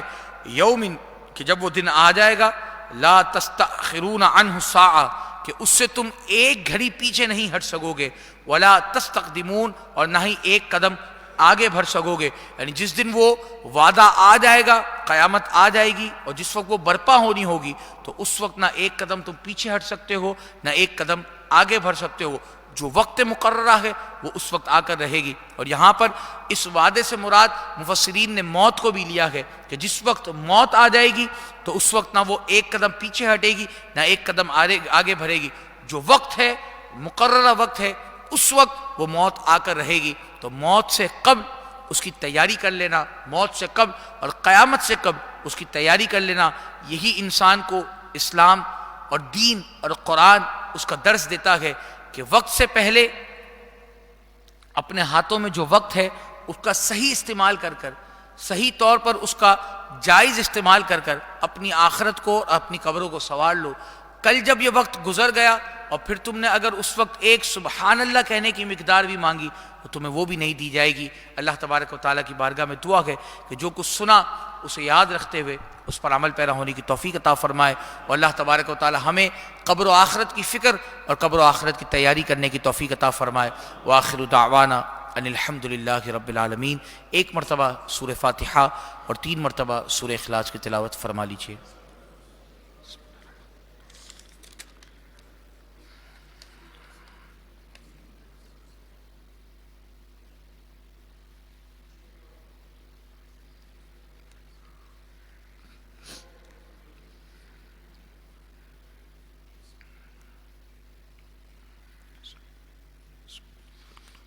بسم اللہ الرحمن الرحیم، قل اللہ احد اللہ الصمد،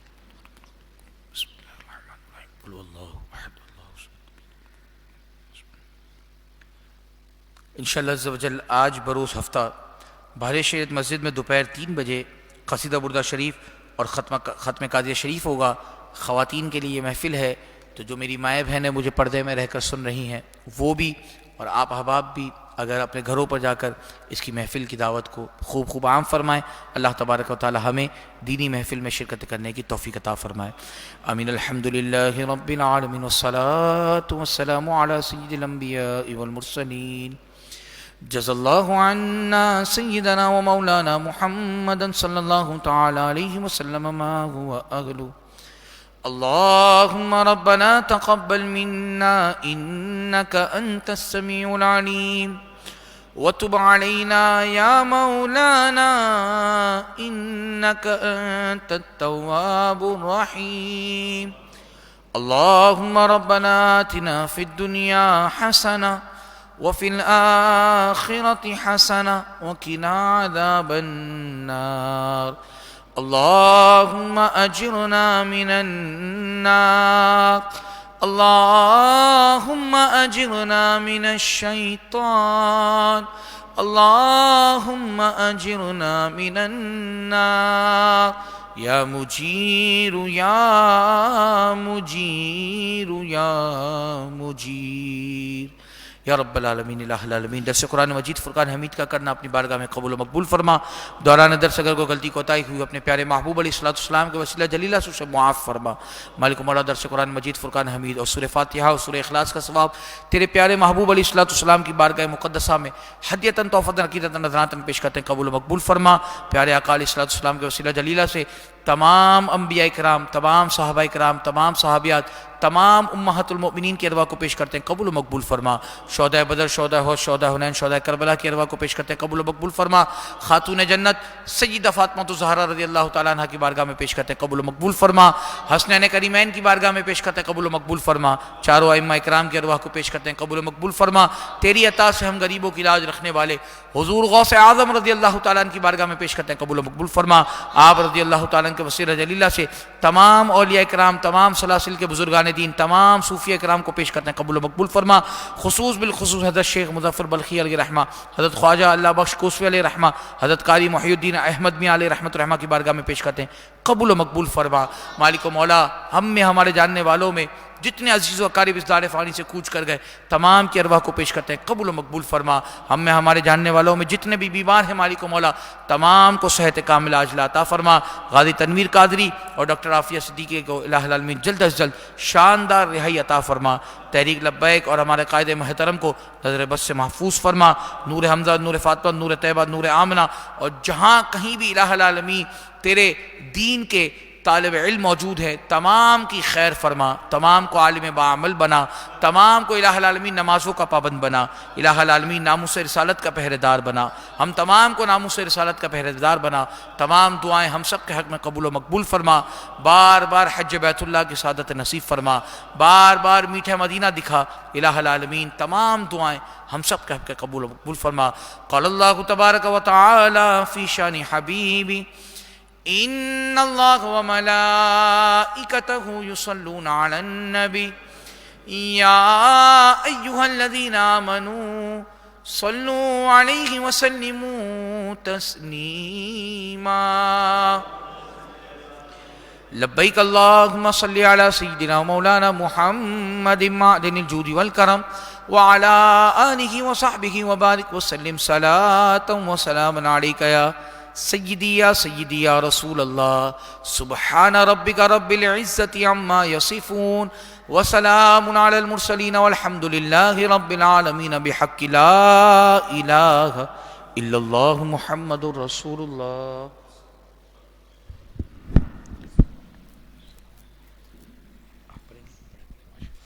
مصطفیٰ جان رحمت پہ لاکھوں سلام، شمع بز میں ہدایت پہ لاکھوں سلام، فتح باب نبوت پہ بے حد درود، ختم دور رسالت پہ لاکھوں سلام، غوث اعظم امام التقیٰ والنقیٰ، جلوہ شان قدرت پہ لاکھوں سلام، کاش محشر میں جب ان کی آمد ہو اور بھیجے سب ان کی شوقت پہ لاکھوں سلام، تو مجھ سے خدمت کے قدسی کہیں ہاں رضا، مجھ سے خدمت کے قدسی کہیں ہاں رضا۔ مصطفیٰ جان رحمت پہ لاکھوں سلام، جس نے حق عاشقی کا ادا کر دیا، جس نے ختم نبوت پہ پہرا دیا، جس نے ختم نبوت پہ پہرا دیا، جس نے ختم نبوت پہ پہرا دیا، ایسے خادم کی خدمت پہ لاکھوں سلام، مصطفیٰ جان رحمت پہ لاکھوں سلام، شمع بز میں ہدایت پہ لاکھوں سلام۔